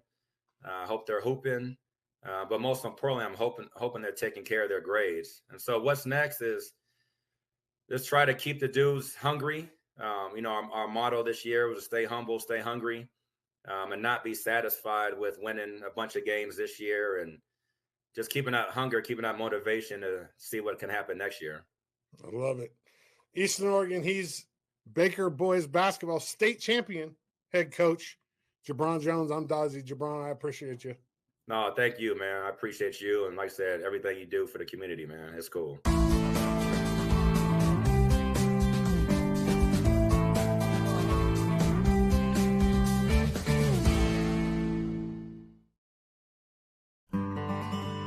Welcome to Creating Memories for Disabled Children at beautiful Wallowa Lake, Oregon.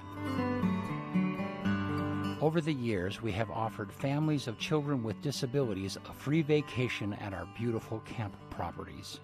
These getaways are a respite for families who often deal with an increased amount of emotional stress, financial hardships, and isolation. At Creating Memories, these families are able to relax in the knowledge that their child is loved and that their efforts are seen. Since 2018, we have completed a cabin renovation every 2 years, continually increasing our capacity to serve. We have fully renovated 3 cabins to become fully accessible lodging for families, including full kitchens and wheelchair-accessible bathrooms.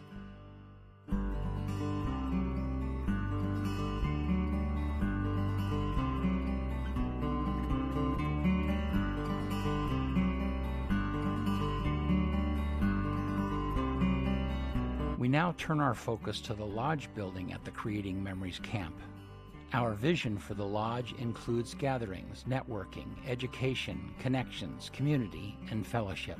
We want it to be a place for families to share their struggles and joys, their needs and their knowledge, their setbacks and their celebrations.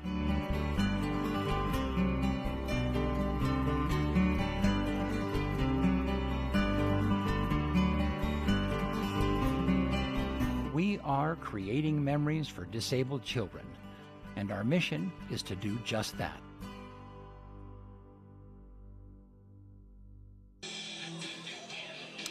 All right, welcome back as we get ready for second half action, ladies and gentlemen, fellow football fans. Once again, my name is Jesse Taub. I'm incredibly excited to be here with you. Not only will I be here for second half action, I'll be here with you for the other 3 Baker Bulldog home games on schedule. And if you haven't heard, we are also carrying all of the Pendleton and LeGrand home football games as well, right here. So, you a fan of Eastern Oregon football? We got you covered all season long. All right, the Bulldogs are lining up to kick off. It'll be Otis Young to kick for Baker.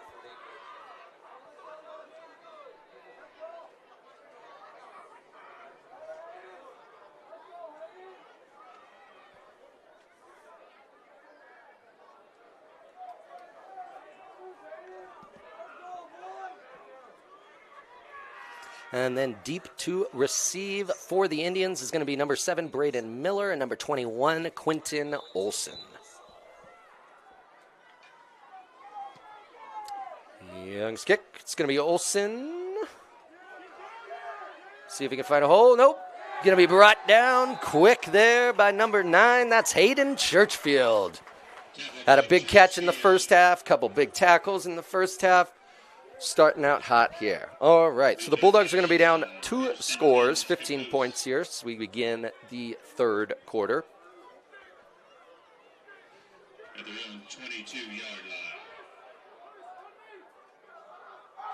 If you're just joining us, the Indians scored on a touchdown on 4 of their 5 possessions in the first half. The Bulldogs, 2 of their 6 possessions, they scored a touchdown. All right, 4 wide receiver set. Going to hand it off to Baker. Up the middle. Looks like Jimmy Sullivan's going to reach him in the backfield for a loss of 2. Tackled by Jimmy Sullivan.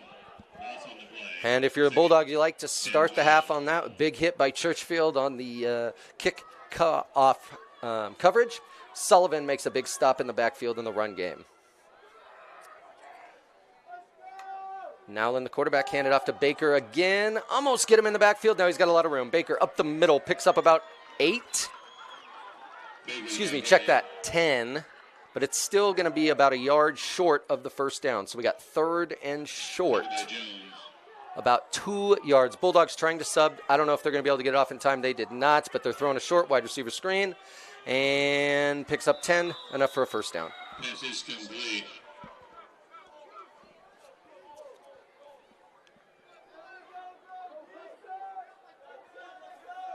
The last pass completed to Olson, Quentin Olson. Again, the Indians, short passes, let the playmakers pick up the yards after the catch. Baker up the middle.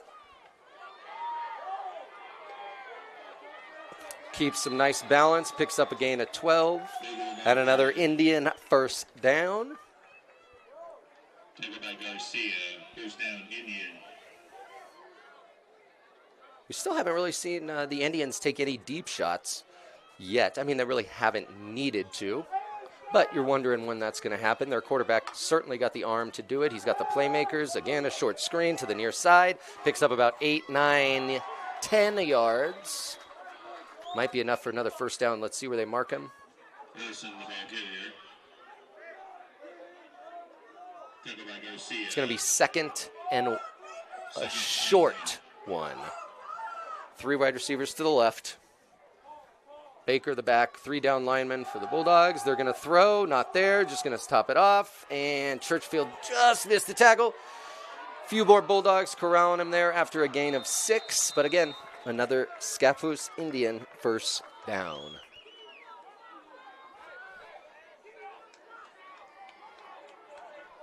Pass complete to Light.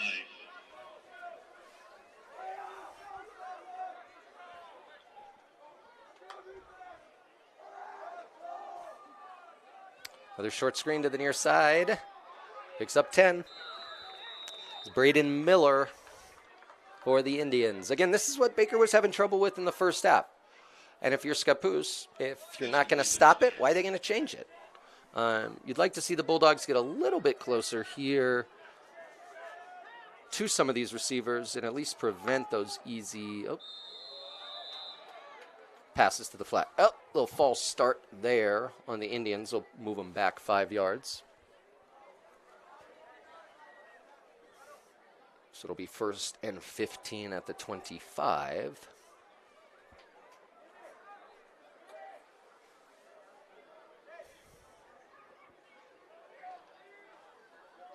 Dead ball, full start.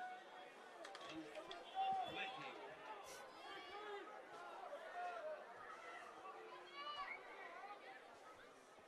All right, so 1st and 15.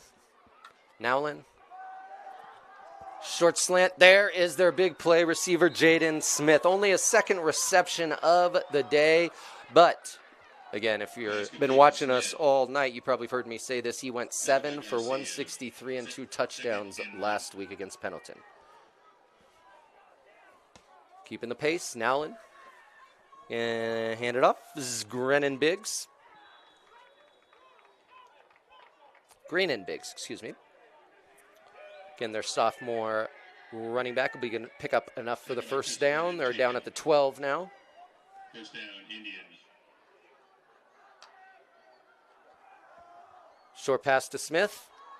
And able to get a few, maybe a handful of yards or so, down to about the 6. Pass is complete. Pushed out of bounds by Garcia. So it's going to be 1st and 4 now. Or excuse me, 2nd and 4.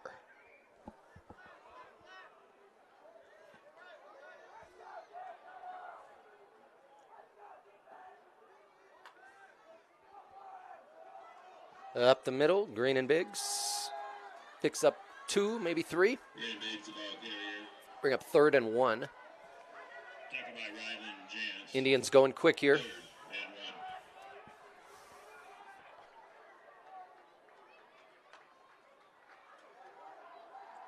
Toss it out, and ooh.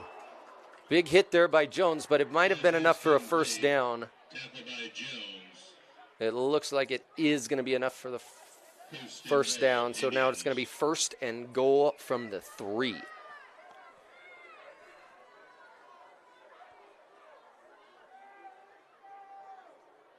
Scappoose brings Baker back in. That's Caden Baker, number 44, the running back.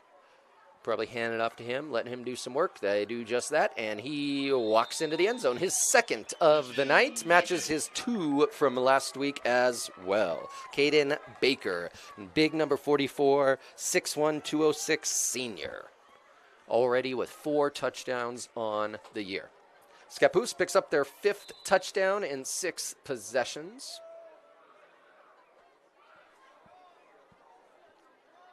Two on the ground by Baker, 3 through the air by Nowlin.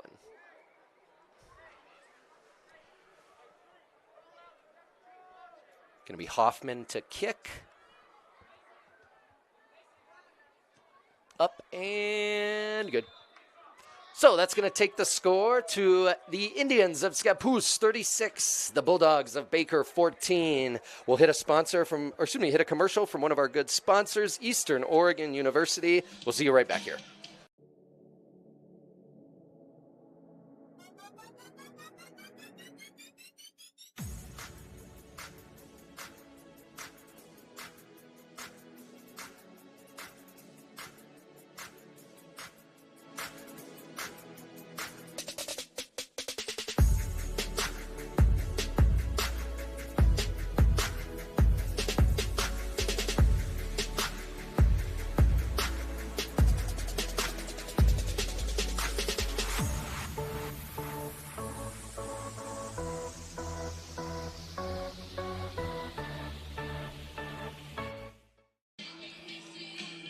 All right, Cameron Deerdorf set to kick for the Indians. Jones and Crawford deep. Scappoose with a 22-point lead. Little pooch kick. Jones will catch on a bounce. See if he can make something happen here. Yeah, oh, there's a hole. He's getting to the outside. He can get around. He is fast. Yes, he is. Go, go, go, go. And he is going to make it. Yes, sir, Rashawn Jones.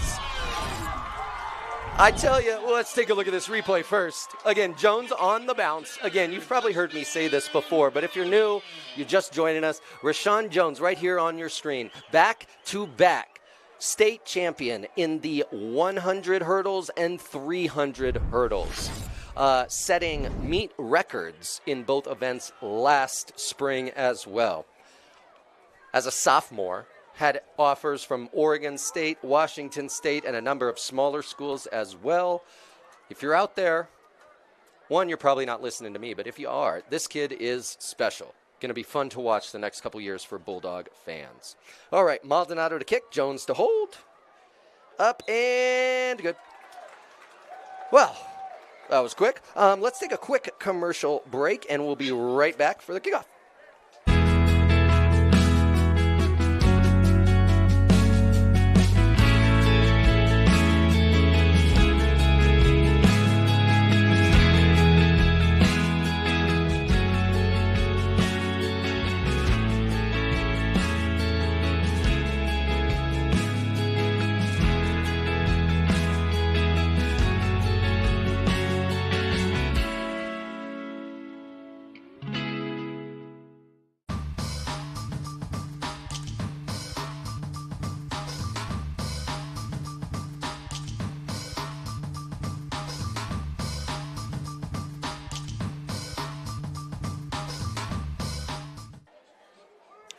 All right, so the Scappoose offense is going to go right back onto the field after the kick return by Jones. Young will kick for the Bulldogs. Looks like we got going to be Nolan Lennox and number 7, Braden Miller, deep to receive for the Indians. One thing I was going to mention before we went to half is last year, by about the second or third game, teams just flatly refused to kick off to Jones. You would even have teams who would kick it out of bounds instead of kicking it to him. And so that is why you can see after that one play right there. So anyway, back to some action here on the field. Scappoose, a nice return by Miller out to the 40. They'll take over. Again, lead now back to 15, just 2 possessions if you're the Bulldogs. You're looking for, let's get a stop. Let's get a score, 1 possession game. Anything can happen at that point. Easier said than done, though, if you've been watching the Scappoose offense. They are a machine. We'll see what they do here. 4 wide receiver set. The senior Baker, the running back. The senior Nowlin, the quarterback. And hand it off to Baker. Up the middle, per usual. Through a few people, also per usual. And picks up 10, somewhat per usual.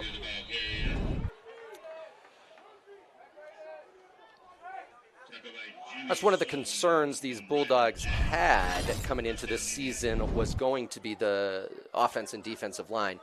They've held up well today. You got to give Scappoose credit. These guys are big on the line, and this Scappoose team will certainly compete for a state championship this year. Here's a deep pass, first for Nolan. Looks like they had a bit of a misread. Light went out, and I think Nowlin thought he was going to go up.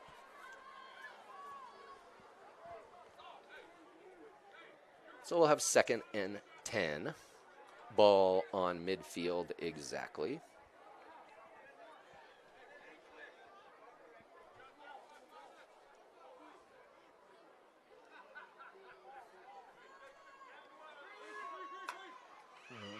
Going to be a handoff to Baker up the middle. The Bulldogs got some penetration in the backfield. Can they bring him down? 3 broken tackles by Baker. Again, the type of guy that runs through people. Great stiff arm there. Let's take a look at that replay.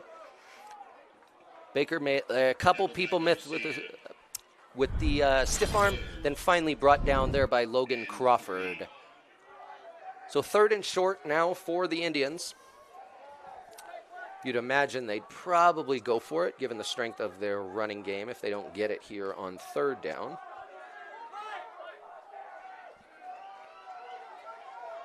Once again, Baker the back behind Nowlin. Boot, roll, Nowlin looking deep, got someone over the middle. It's going to be caught. Oh, it looked like Combs there. Gavin Combs almost had the interception. However, brought down by Landon Light. Let's take a look at this replay. Nowlin rolls out, throws it up, sees his man. You see Combs there coming over from the far sideline, just able to get a fingertip on it, but Light is able to bring it in. The officials here discussing whether or not it was a catch. Looks like they're going to keep it ruled as a completion. Even from up here, it did look like Light was able to hold on. But Combs there, Gavin Combs, the defensive back, is able to tip it, deflected it. Light with the concentration, able to pull it in even so. All right. Nowlin going to dump it off to the side. Pickups, per usual, about 10 for the Indians. I believe that was Eli Holm, a wide receiver number 20. It also could have been Quentin Olson, probably Olson there. Down to the 4. 1st and goal. Baker looking for the hat trick. He's got it. Caden Baker, number 3 on the evening, 5 for the year. Again, got to give that Scappoose line. They're number 55, James Sessions, and 57, Mason Campbell, clearing some space for Baker.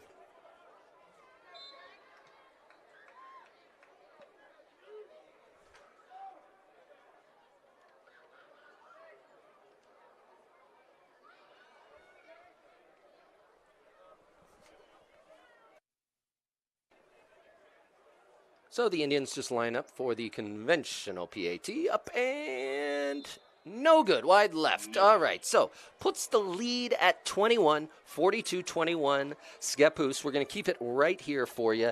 We got to highlight once again one of our all-time great sponsors, Hobby Habit. You heard me mention them before, but they're located in LeGrand, and they have something for everyone. Tabletop games, RC, Lego, puzzles, models, disc golf equipment, STEM supplies, and much more. You got to check out the Hobby Habit just for the fun of it. Located at 411 First Street in LeGrand. Hobby Habit. Again, you're not in LeGrand or you're not living in LeGrand. You drive through, pick something up from Hobby Habit.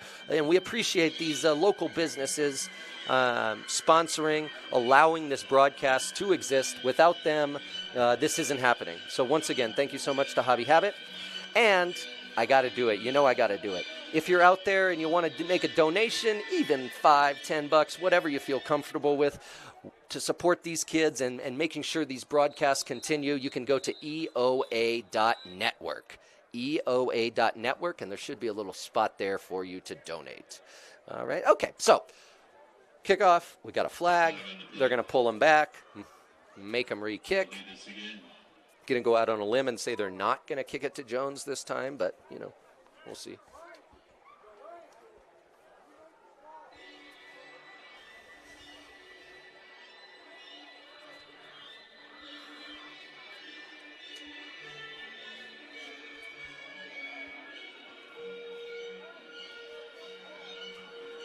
Scappoose, this is our second game. Obviously, if you've been listening along, they beat Pendleton last Friday, 49-35 in an ultimate slugfest. The game was going back and forth, touchdown, touchdown, touchdown. They're here in Baker, obviously, and then they got their home opener next week versus Cascade, which should be quite a good game. Cascade over there from Turner, Oregon. Always great athletic programs. Okay, there you go. What do you know? Squib kick on the ground. Garcia fields it, though, and he's already up to the 46. So not bad for the Bulldogs. You'll take that field position here. The Baker 45-yard line. Tackle by Green and Biggs. So for you Scappoose fans out there listening, they will be home ready to rock in front of your home crowd next Friday against Cascade. Get out there and support those Indians. All right, we'll see what the Bulldogs can do here. This is technically going to be their first offensive possession of the half. The other possession was just a kickoff return by Jones. So first offensive set here for the Bulldogs. McClory, the quarterback. Sullivan in the backfield. Jones, top of the screen. Maldonado at the bottom. Going to give it to Sullivan. See if he can pick up a few yards. Puts his head down. Gets up about 3.5. So it's going to bring up about 2nd and 6. Long 6. Tackle by Caden Baker. 2nd and 7.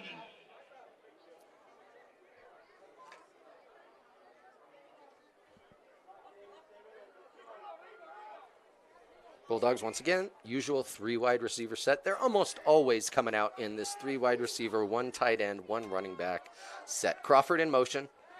McGlory going to go the slant to Jones. The ball is going to be tipped at the line of scrimmage. Incomplete. So it'll bring up 3rd. They're saying it's 7 here. I'm going to go a long 6, but we'll go with 3rd and 7.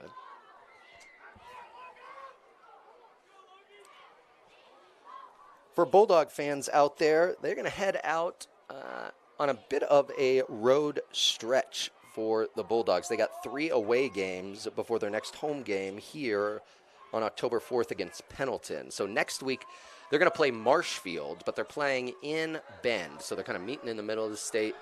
A bit of a neutral field there coming up next week for the Bulldogs. All right, McClory drops back to pass. Ooh, got Sullivan open. He's going to just get tripped up by the old turf muster there. A few times now you've seen the Bulldogs lose their footing trying to make a cut.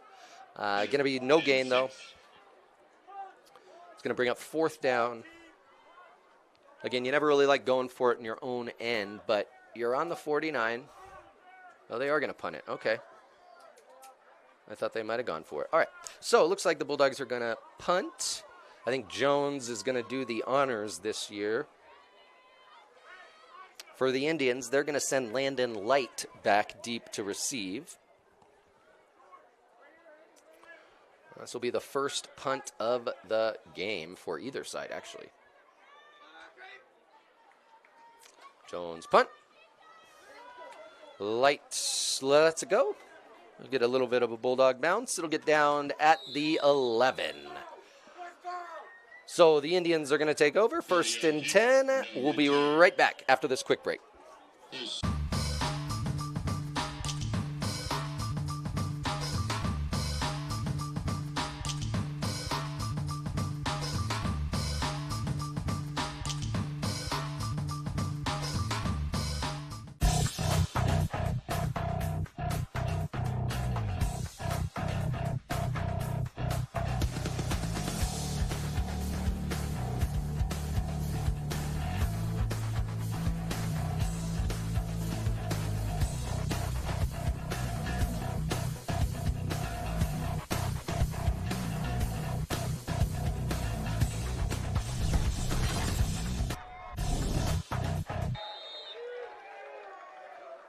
All right, we are back. That was my mistake. We should have probably stayed. I sent us for a commercial. We just missed one play. Was a good play. Nolan, the quarterback, dumped it off the side to number 12, Braden Nielsen, who made a few people miss, had an excellent stiff arm, and gained about 12 yards.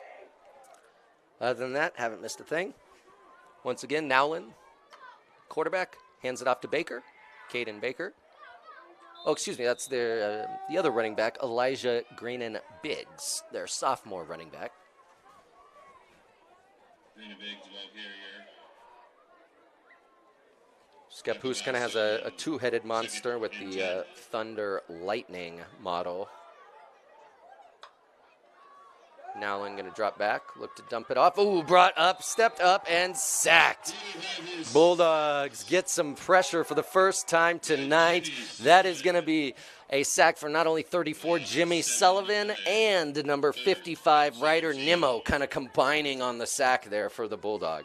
So Nimmo and Sullivan will split the half sack each. It's going to bring up 3rd and 17 now. Big spot for Baker to get off the field.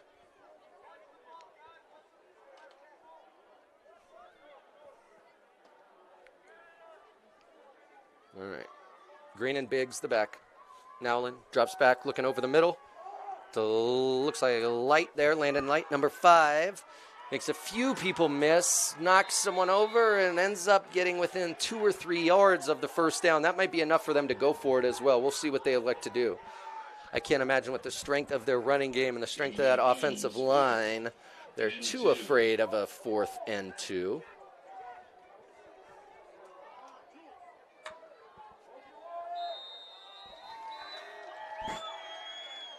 So they might have had a little bit of encroachment on the Bulldogs. If so, that'd be an automatic 1st down for the Indians, which it is. So it'll be 1st and 10 now, Indians at the 40. The dead ball. Encroachment on purple. First down. All right, so 1st and 10.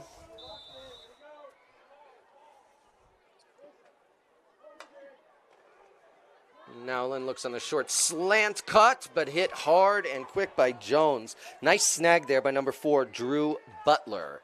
Drew Butler, the recipient of a touchdown earlier, he had the foot out of bounds that was taken back, so he was not the recipient of a touchdown earlier. But 2nd and 5 now.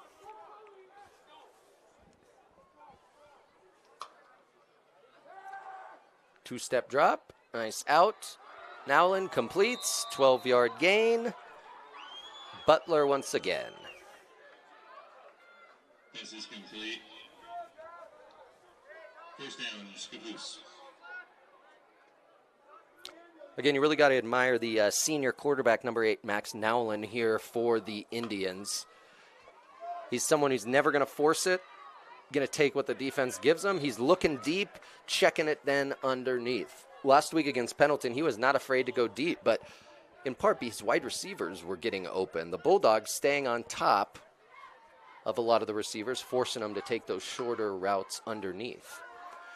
Nowlin looks like he's going deep to the big 6'4" target again. He's going to come down with it. Dropped it. Does he hang it on? They are going to rule it a catch. Down at the 4. They're going to rule it a catch. Again, that's big number 4, Drew Butler, 6'4", 179. So can't speak for the officials, but I'm guessing they ruled that he came down, maintained possession, and then as he was getting up, he lost the ball. Nowlin here on the rollout. He's going to try and get to the edge, get one on the ground, and he does.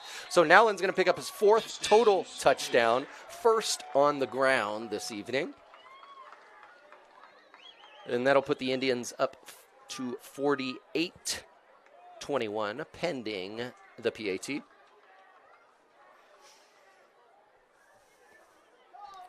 If you were with me at the beginning of the evening, my prediction was more than 60 points. There we are. Again, that's less about a dig on the quality of the defenses, but the Scappoose offense is just a well-oiled machine, especially already having a game under their belt last week. They look like they're in mid-season form. That PAT is going to be just right, so no good there. The score will stay 48-21. We'll take a short break. Be right back after this. Eastern Oregon is full of interesting people with interesting minds and interesting things to say. Here at EO Live, we're committed to connecting you to these intriguing people with EO Talks. We let our special guests share their ideas and life experiences with deep, open, engaging, and inquisitive conversations. You'll also be informed in depth on some of the most recent and relevant events, issues, and more. EO Talks on EO Live, your connection to Eastern Oregon, now on Roku.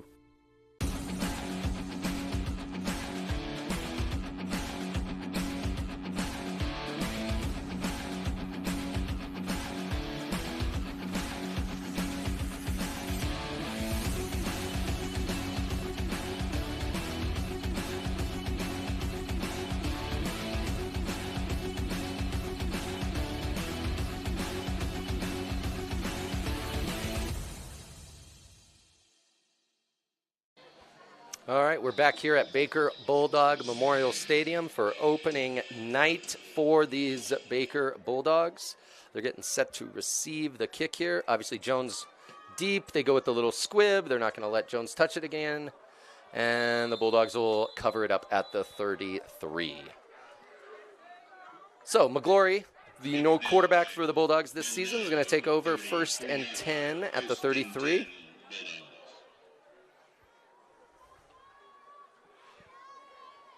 Quarterback Jake has shown quite the arm tonight. I don't think you have any questions either on accuracy or strength. Again, as I mentioned at the beginning of the broadcast, he's a starting pitcher for the Bulldogs baseball team. So arm strength, I don't think was ever going to be a question.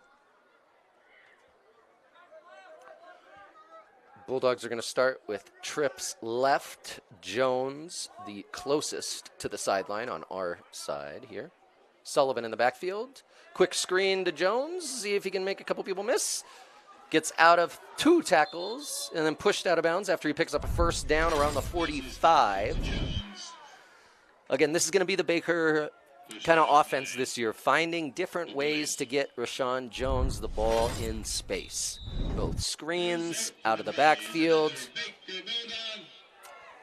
and through the air. Looks like we got a Baker injury. Bulldog down on the ground. Let's take a quick commercial, and we'll be right back after this. EO Live is your connection to Eastern Oregon. Tune in for a variety of engaging and relevant local content. See Brent and Dodsey goof and gab with local guests on EO Live's morning talk show, AM Live. Watch Dodsey on EO Live Sports to get the latest sports information and interviews with local coaches, athletes, and more. On EO Talks, we have intriguing and in-depth conversations with people from around Eastern Oregon. Master Chef Russ Gleason shares delicacies from his Golden Recipe book on cooking across the hall. Stay in the know about what's happening at the Sheriff's Office on Keeping It Clear with Cody Bowen. To stay in the loop on local arts and music events, catch the EOA Arts Update with Ricky Joe Hickey. We're available across the board, including Facebook, YouTube, Amazon Fire, and of course, our very own website, EOA.tv. We even have our own Roku channel with 24/7 live streaming content. You can also listen to our shows on Spotify, Apple Podcasts, Amazon Music, and many other popular podcast apps. EO Alive, your connection to Eastern Oregon. All right, so we're back here. Good news for Bulldog fans. The injured player was John Garcia, senior leader here for the Bulldogs. Looked like he just had a cramp, got stretched out, and was able to jog off the field under his own power. So good to see there. All right, well, back to action. It's 1st and 10 for Baker, approaching midfield. Time Jones is going to be at the top of the screen. Maldonado and Crawford the near side.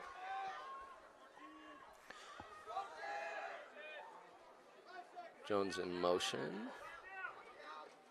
Gonna hand it off to Sullivan. He makes a few people miss. Rumbling down, picks up another 4.5 yards. That's the Jimmy Sullivan motto, as he kind of just like bruises through people, bounces off them, kind of like a pinball. So he picks up a full 4 yards there. 2nd and 6.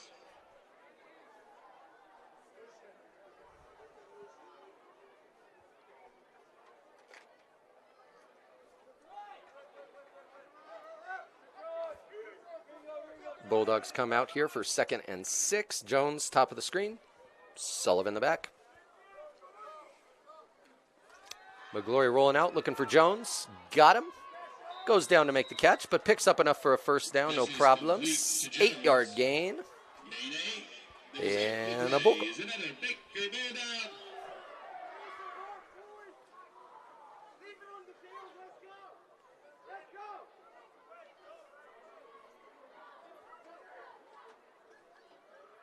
All right, we approaching the end of the 3rd quarter here. We'll see if the Bulldogs are going to run a play or let it go. I think they're going to get one in.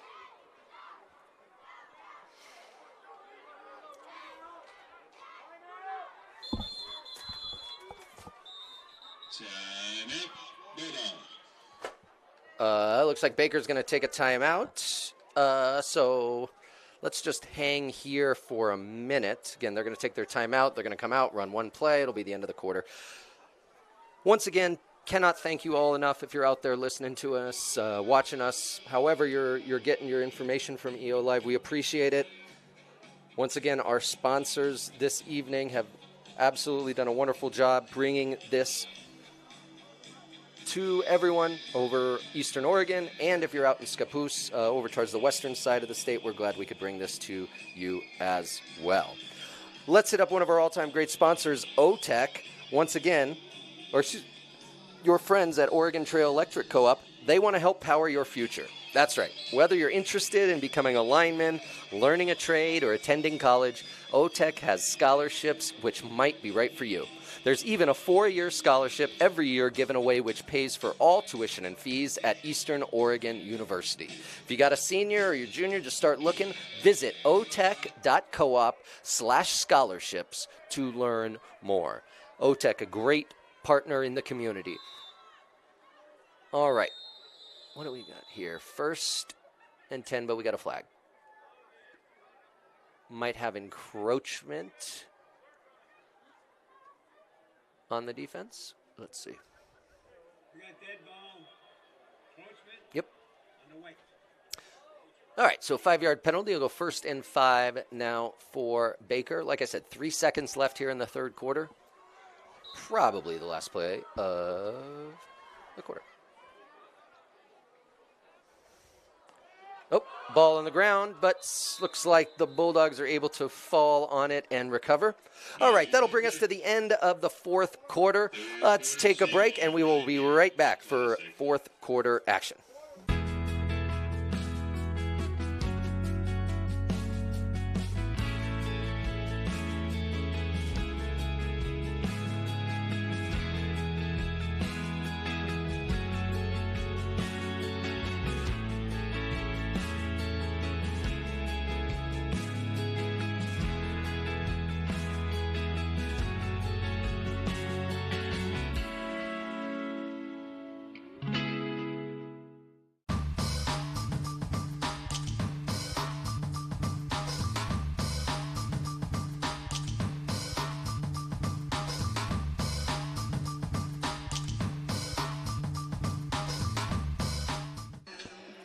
All right, so we're back here now in between the third and fourth quarter.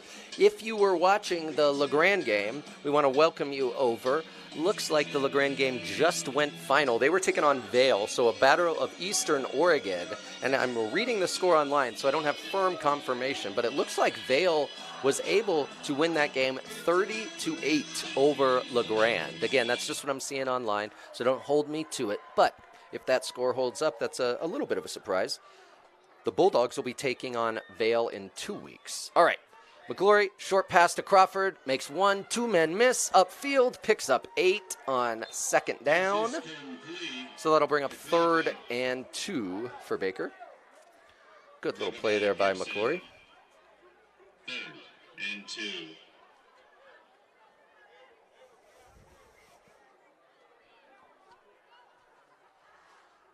Other scores that have been posted around 4A tonight. The Dows handily takes on and beat Lapine 27-3.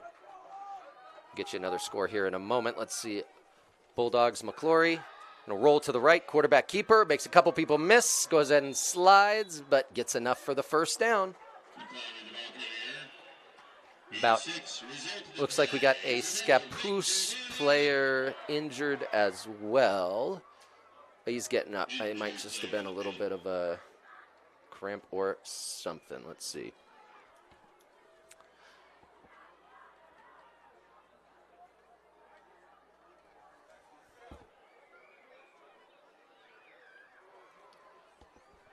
Yeah, looks like he's going to be okay. Great. Love to see that. Again, we've made it so far. Doesn't appear to be any major injuries on either side. Obviously, that's the most important thing each and every week. The only other final posted so far around 4A is a North Bend victory, 24-12 over Gladstone Riverdale. So the 3A team, Vail, takes on and gets the victory over LeGrand.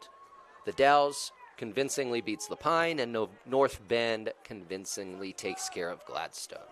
All right, back to our game. 2nd and 10. It's going to be Jones on the near side. McGlory going to roll that way. Little out to Jones, makes the catch. One man miss, takes a big hit there. Out of bounds.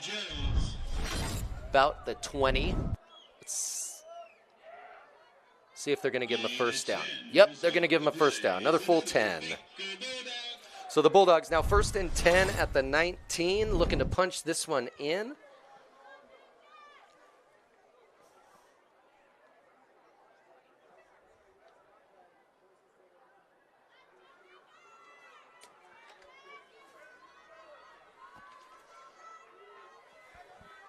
All right, let's see what McClory elects to do. Once again, 3 wide receiver set. Jones, the near side. Sullivan, the back.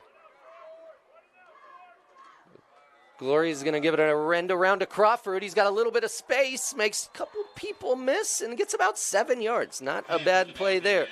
Second time they've ran that play this game. The first time he was stopped in the backfield, so you like to see him get around that corner there and able to pick up some positive yardage.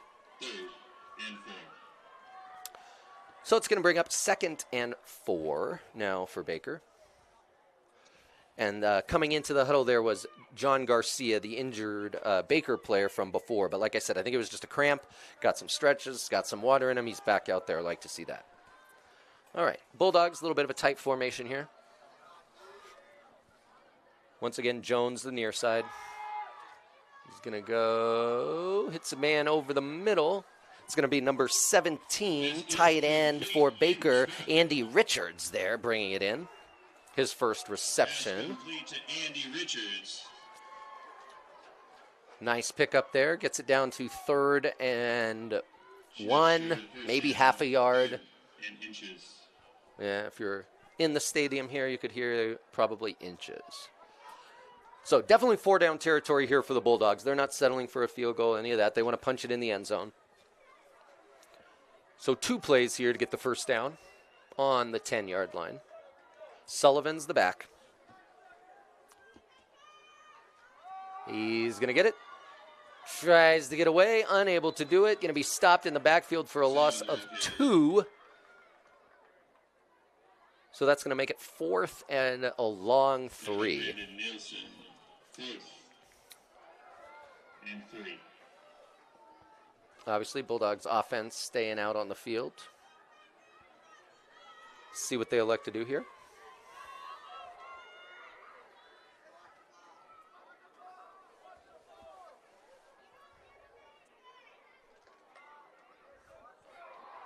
If you're Baker, you might try and draw him offside here with a hard count at least once or twice before you hike the ball. See if you can get a free first down. We'll see what they do.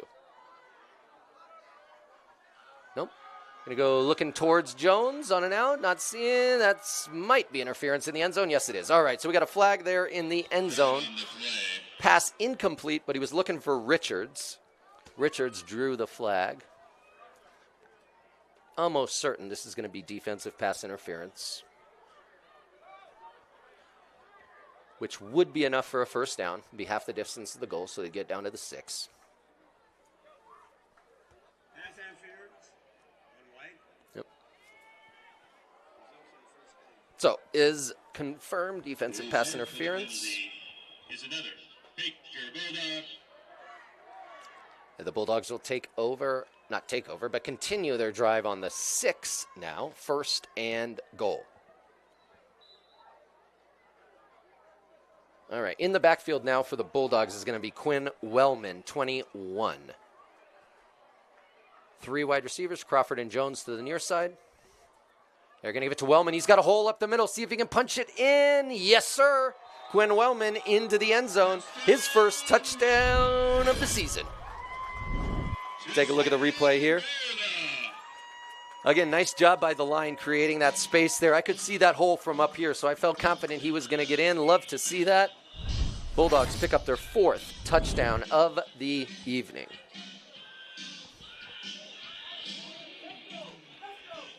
It's going to be Daniel Maldonado to kick, Jones to hold.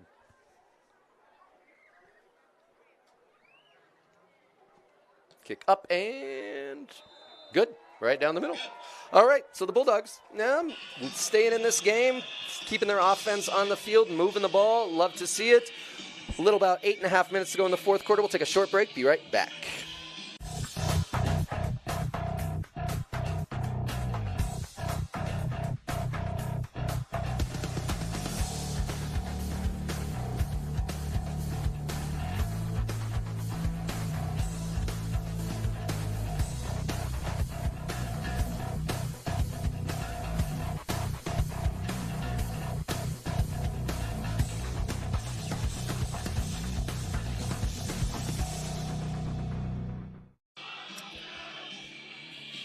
All right, once again, welcome back to Baker Bulldog Memorial Stadium here for opening night for these Bulldogs.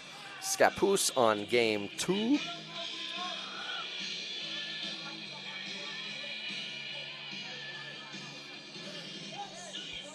As we come back here, we're going to watch the kickoff. Otis Young is going to kick for Baker. While that's happening, got to highlight once again our great sponsors. Let's start with Gray's West Funeral Home. Gray's West and Company, the Pioneer Chapel is renowned after more than 90 years of excellence. They provide unparalleled personal service, unmatched facilities, and guaranteed value to every family that calls upon their family. They're located right here in Baker City at 1500 Dewey Avenue. Ooh, a little fumble on the field there. Might have been recovered by the Bulldogs. Yes, sir. John Garcia. Let me highlight here Gray's West before the graphic goes away. Again, great sponsor located at 1500 Dewey Avenue here in Baker City. 541-523-3677, or you can visit them at grayswestco.com. All right, so again, looks like John Garcia is the one that fell on that fumble. Take a little look here at the replay. Boom, right there. Looks like it's going to be 16 who forced the fumble, or 7.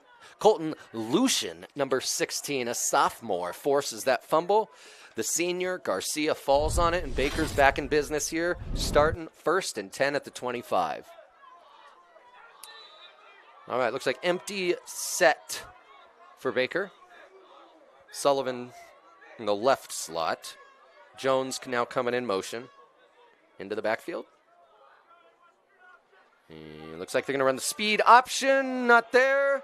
That's the trouble with something like that. Jones able to fall on it, recover it, though. First time they run the option there tonight.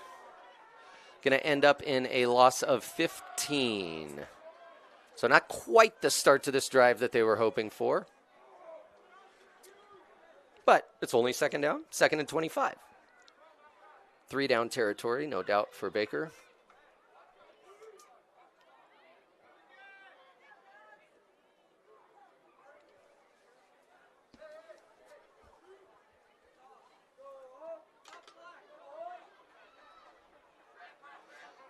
All right, so it looks like coming out in a trips right formation. Everybody on the near side. Jones is in the middle of those 3. Sullivan the back. Glory's going to let it go deep for Jones, who comes back, and he's got it at the 7. 33-yard completion, pass and catch to Rashawn Jones. Jake McClory put that up there beautifully. Let's take a look at the replay. Jones, again, down the seam. McClory's going to underthrow it just a little bit. Gives Jones the chance to stop. The defense goes by, makes the catch down to the 7. So 2nd and 25, no problem. All right, let's see if the Bulldogs can punch it in here. 1st and goal from the 7. Sullivan the back. Jones is in the near side, slightly out of the picture. Looks like they're going to do a little reverse here to the senior. Garcia picks up about 2. So down to the 5 for Baker. Tackled by Trevor Wilson. 2nd and goal from the 5.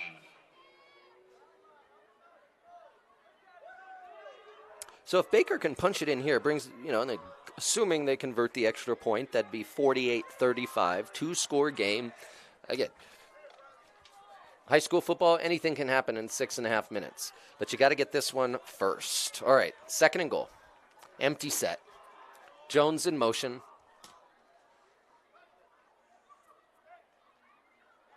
Jones going to lead block. They're going to run McClory. Only picks up about a yard or 2. Those quarterback keepers, McClory's got to stay a little bit closer to Jones there. Jones goes through the hole. It's open.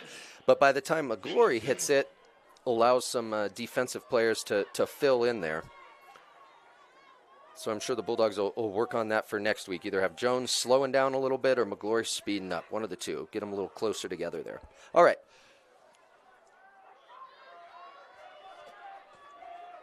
3rd down. McClory rolling right. Looking for Jones. Not seeing him. Not forcing it. Tried to throw back across his body. Going to be incomplete. This is incomplete. Looked like the intended receiver there was number 16, Colton Lucian. But again, there, McClory, relatively new quarterback, first kind of varsity start. Could have forced it to Jones there, right? Trying to make the play as he rolled out. Saw he was double covered, though. Didn't force it.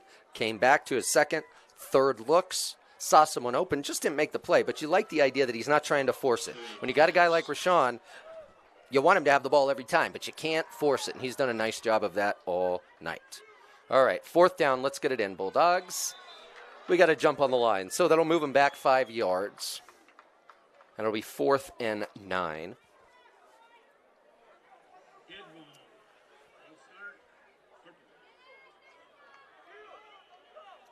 If you're looking for some silver lining with that penalty, it does give you a little bit more space to work instead of getting super condensed there on the goal line. Yeah. We'll see what they elect to do here. All right, 4th and goal, 3 wide receivers. Jones, Garcia the slot. McClory looking at Jones. Well, they got a flag down. That might be defensive PI once again. Either way, it's intercepted by the Indians, brought out of the backfield, taken down at the 8. We'll see what the flag is. Jones is still down, but I think it's a cramp. He's starting to get up. We're looking okay there. Officials having a conversation. We'll see what they rule.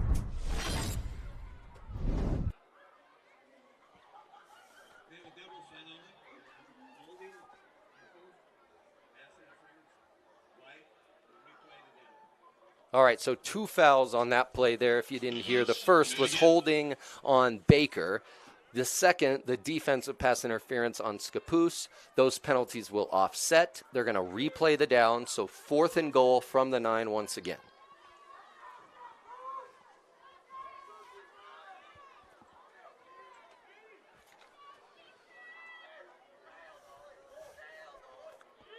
All right, Jones and Crawford to the near side. Up at the top is going to be Maldonado. Sullivan in the backfield.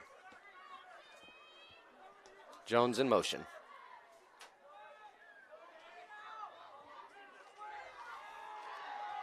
Not seeing anyone rolling to his left, but Glory sees him open. Maldonado was open, just didn't quite get it to him.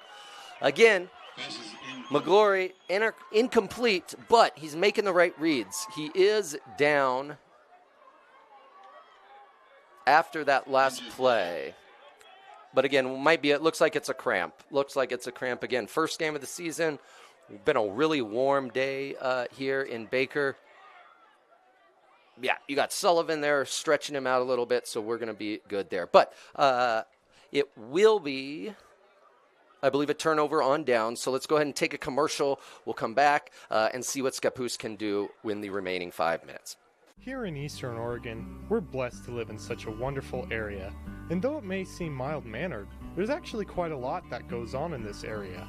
And apparently, there's 2 dinguses who happen to be here that are actually crazy enough to get up at the crack of dawn to talk about it. Tune into AM Live on EOA with Brent and Dodzy, featuring special guests, weather, sports, news, and more. Every Tuesday and Thursday at 8 a.m. only on EOA Live, your connection to Eastern Oregon. Now on Roku.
All right, we are back. Well, got a little encroachment there by the Bulldogs. That'll give the Indians 5 yards. Just an update. The quarterback, Jake McCory, was injured on the last play. It was just cramping. They stretched him out for a minute or so. He was able to jog off under his own power. So, again, you like to see that. All right, so Scappoose will start this drive, 1st and 5 from the 14 now, after the 5-yard penalty.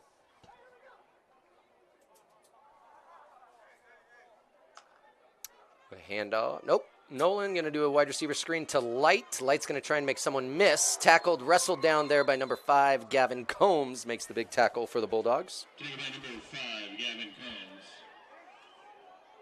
Pass caught by Landon Light. That will be enough, I believe, for a first down. Yep, they're going to give him the first down on that. So just short of the 20, but they give him the first down. 1st and 10, Scappoose. I'm sure the Indians at this point, they're trying to end the game on this drive in terms of not allowing Baker to possess the ball again. But there, the Bulldogs got a little bit different options. That's Quinn Wellman, the open field tackle, able to stop Baker there for a gain of 3. So it'll be 2nd and 7.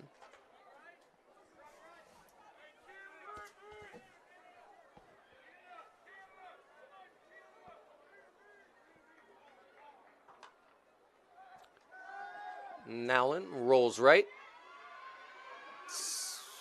Lets it go. Sees his man Jaden Smith, his 3rd catch of the evening. Picks up about 22 yards on the throw and catch. play here.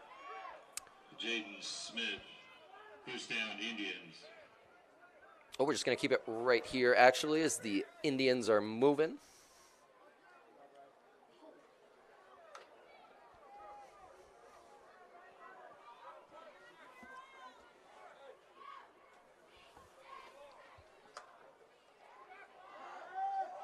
Nolan, the short slant there to number 7 is going to be complete. Braden Miller.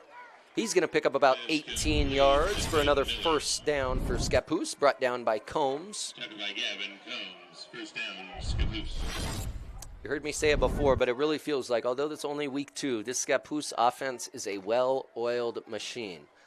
They are in mid-season form, and they are going to be fun to watch all year. Green and Biggs, the carry. Up the middle, picks up about 8. It's going to bring up second and short for the Indians as the clock continues to move at about 3:10 now. So the Bulldogs will, like I mentioned, will head out on the road. They're going to take on Marshfield, the Pirates, out of Coos Bay next week.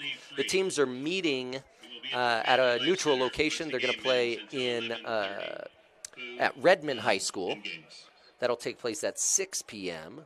next week. Nolan, short pass, complete to number 1 there, Nolan Lenore. Pushed out by Combs. The Marshfield program lost their opener last week against Crater. Crater is a 5A school. This week they're taking on Siuslaw, kind of a battle of the coast there. That score has not yet been reported, so we'll see how that comes in.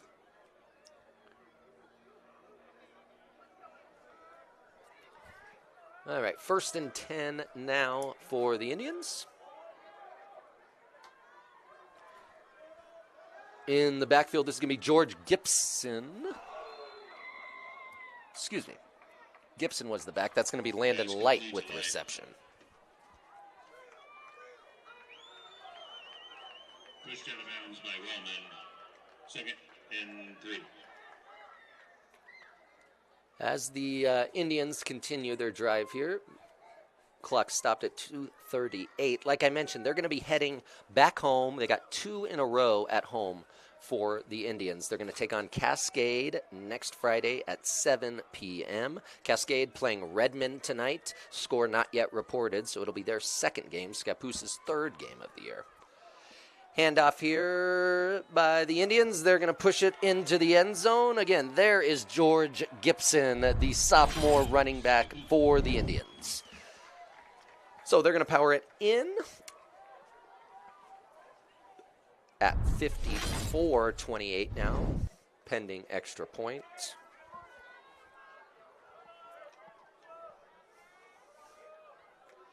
Again, if you're Baker, you're easy to look at the score and be a little bit disappointed, but you got to understand this Scappoose team, they've got a game under their belt, and they are going to be competing for a state championship this year. So they're a real good quality team, both on offense and defense. The Bulldogs opening week, hey, there's a lot of things to like, even though the score may not end up exactly where we want. We've had a lot of good things. We'll talk about some of those positive things after this kick. Up and good. All right, that's going to bring us to 55-28. 2.5 minutes to go. We'll take our final commercial. Come on back for the end of the game. EO Live is your connection to Eastern Oregon. Tune in for a variety of engaging and relevant local content. See Brent and Dodsey goof and gab with local guests on EO Live's morning talk show, AM Live. Watch Dodsey on EO Live Sports to get the latest sports information and interviews with local coaches, athletes, and more. On EO Talks, we have intriguing and in-depth conversations with people from around Eastern Oregon. Master Chef Russ Gleason shares delicacies from his Golden Recipe book on cooking across the hall. Stay in the know about what's happening at the Sheriff's Office on Keeping It Clear with Cody Bowen.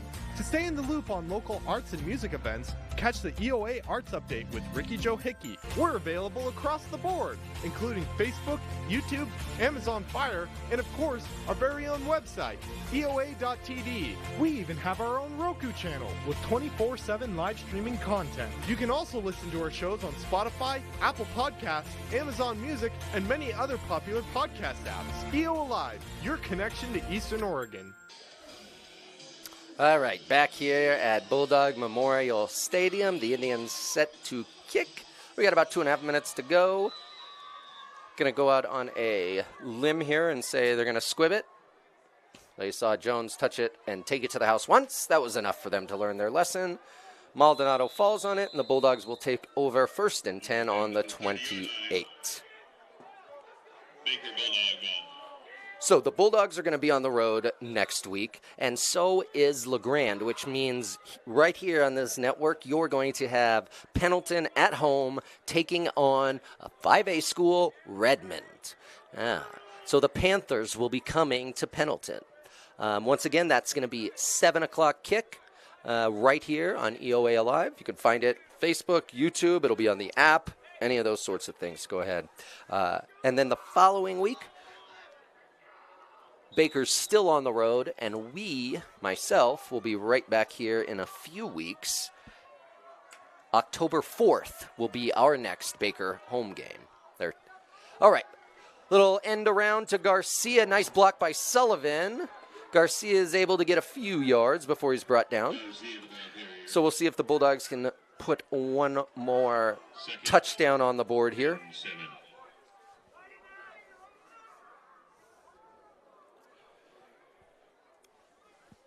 Few of the seniors, Jones and Garcia, coming out and to prevent any unnecessary injuries at this point in the game. But again, as I said, opening week for the Bulldog, a lot of things to like here. Again, we had a bunch of unknowns. McGlory, again, we knew he had an arm. How would he handle the pressure? He's been great when making decisions. He's not forcing anything. You love to see that in his first varsity start. Sullivan here up the middle. Nice burst. Able to get enough for a first down.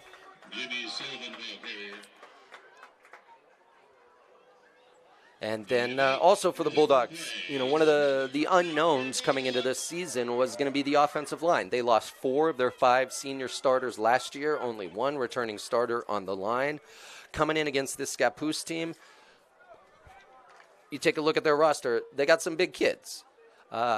And we've had a couple sacks, but really, you got to be pretty happy with the line as well, both offense and defense. They've been able to hold their own against this big team. McGlory here, rolling out to the right. Sees his man deep. He's got him. He's got him. Gavin Combs. He can make a play. Get across. Great block there by Maldonado. Could Combs get going? Get moving, bud. Get moving. AD to be down to the 7. And a very late flag somewhere. I don't know what that was. Oh, I think they're going to bring it back on a block. I'm pretty impartial. Try to be fair. It's a late flag, and I think it was a good block. I don't know. Either way, this one's going to come back. Other positives, though, for Baker after this game, it showed their ability. They're going to have ways to get Rashawn the ball, right? That's one of the questions they were going to kind of have. Can we get him the ball? They've got him deep a couple times. They got him on some short routes, some crossers, out of the backfield, which you like to see. Awesome yardage, but the result of the play is another Baker Bulldog.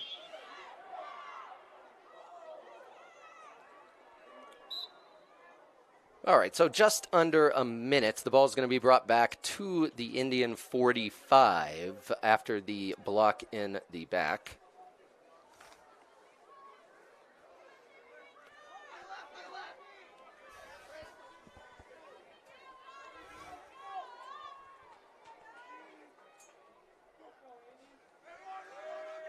Glory's going to roll right. Gets it to Crawford, but knocked away there at the last second by Drew Butler, able to make a deflection on that pass. But, again, great read by McClory. right? Checks deep, not there, comes back down, finds Crawford, nice pass. Defense just made a good play. The other thing I've noticed about the new Baker quarterback is he's not afraid to throw on the run. He likes to move that pocket, and his accuracy stays intact when he does get out of the pocket. So that's great to see. Again, his first varsity start here. Going to hand it off to Sullivan, see if he can get through the middle. Nope, he's going to be brought down at the line of scrimmage. Maybe a short loss on the play. Clock going. Let's see if Baker is going to try and score. Or third down now and 10.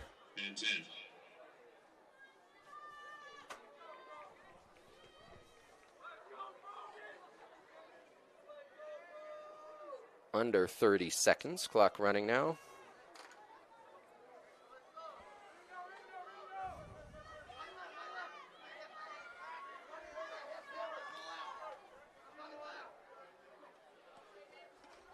Glorious short screen here to Combs, who tries to make a man miss. Brought down after a short loss on the play.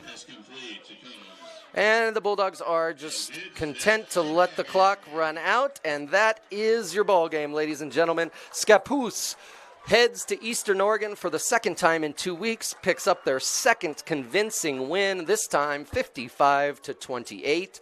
The Bulldogs fall in their opener to 0-1. They're heading to Redmond High to play Marshfield next week. As you can see here, kind of players all lining up to shake hands. We got through the opening game. No major injuries on either side. We love to see that. Once again, my name is Jesse Taub. If you've been joining me all night tonight, thank you so much. I really appreciate it.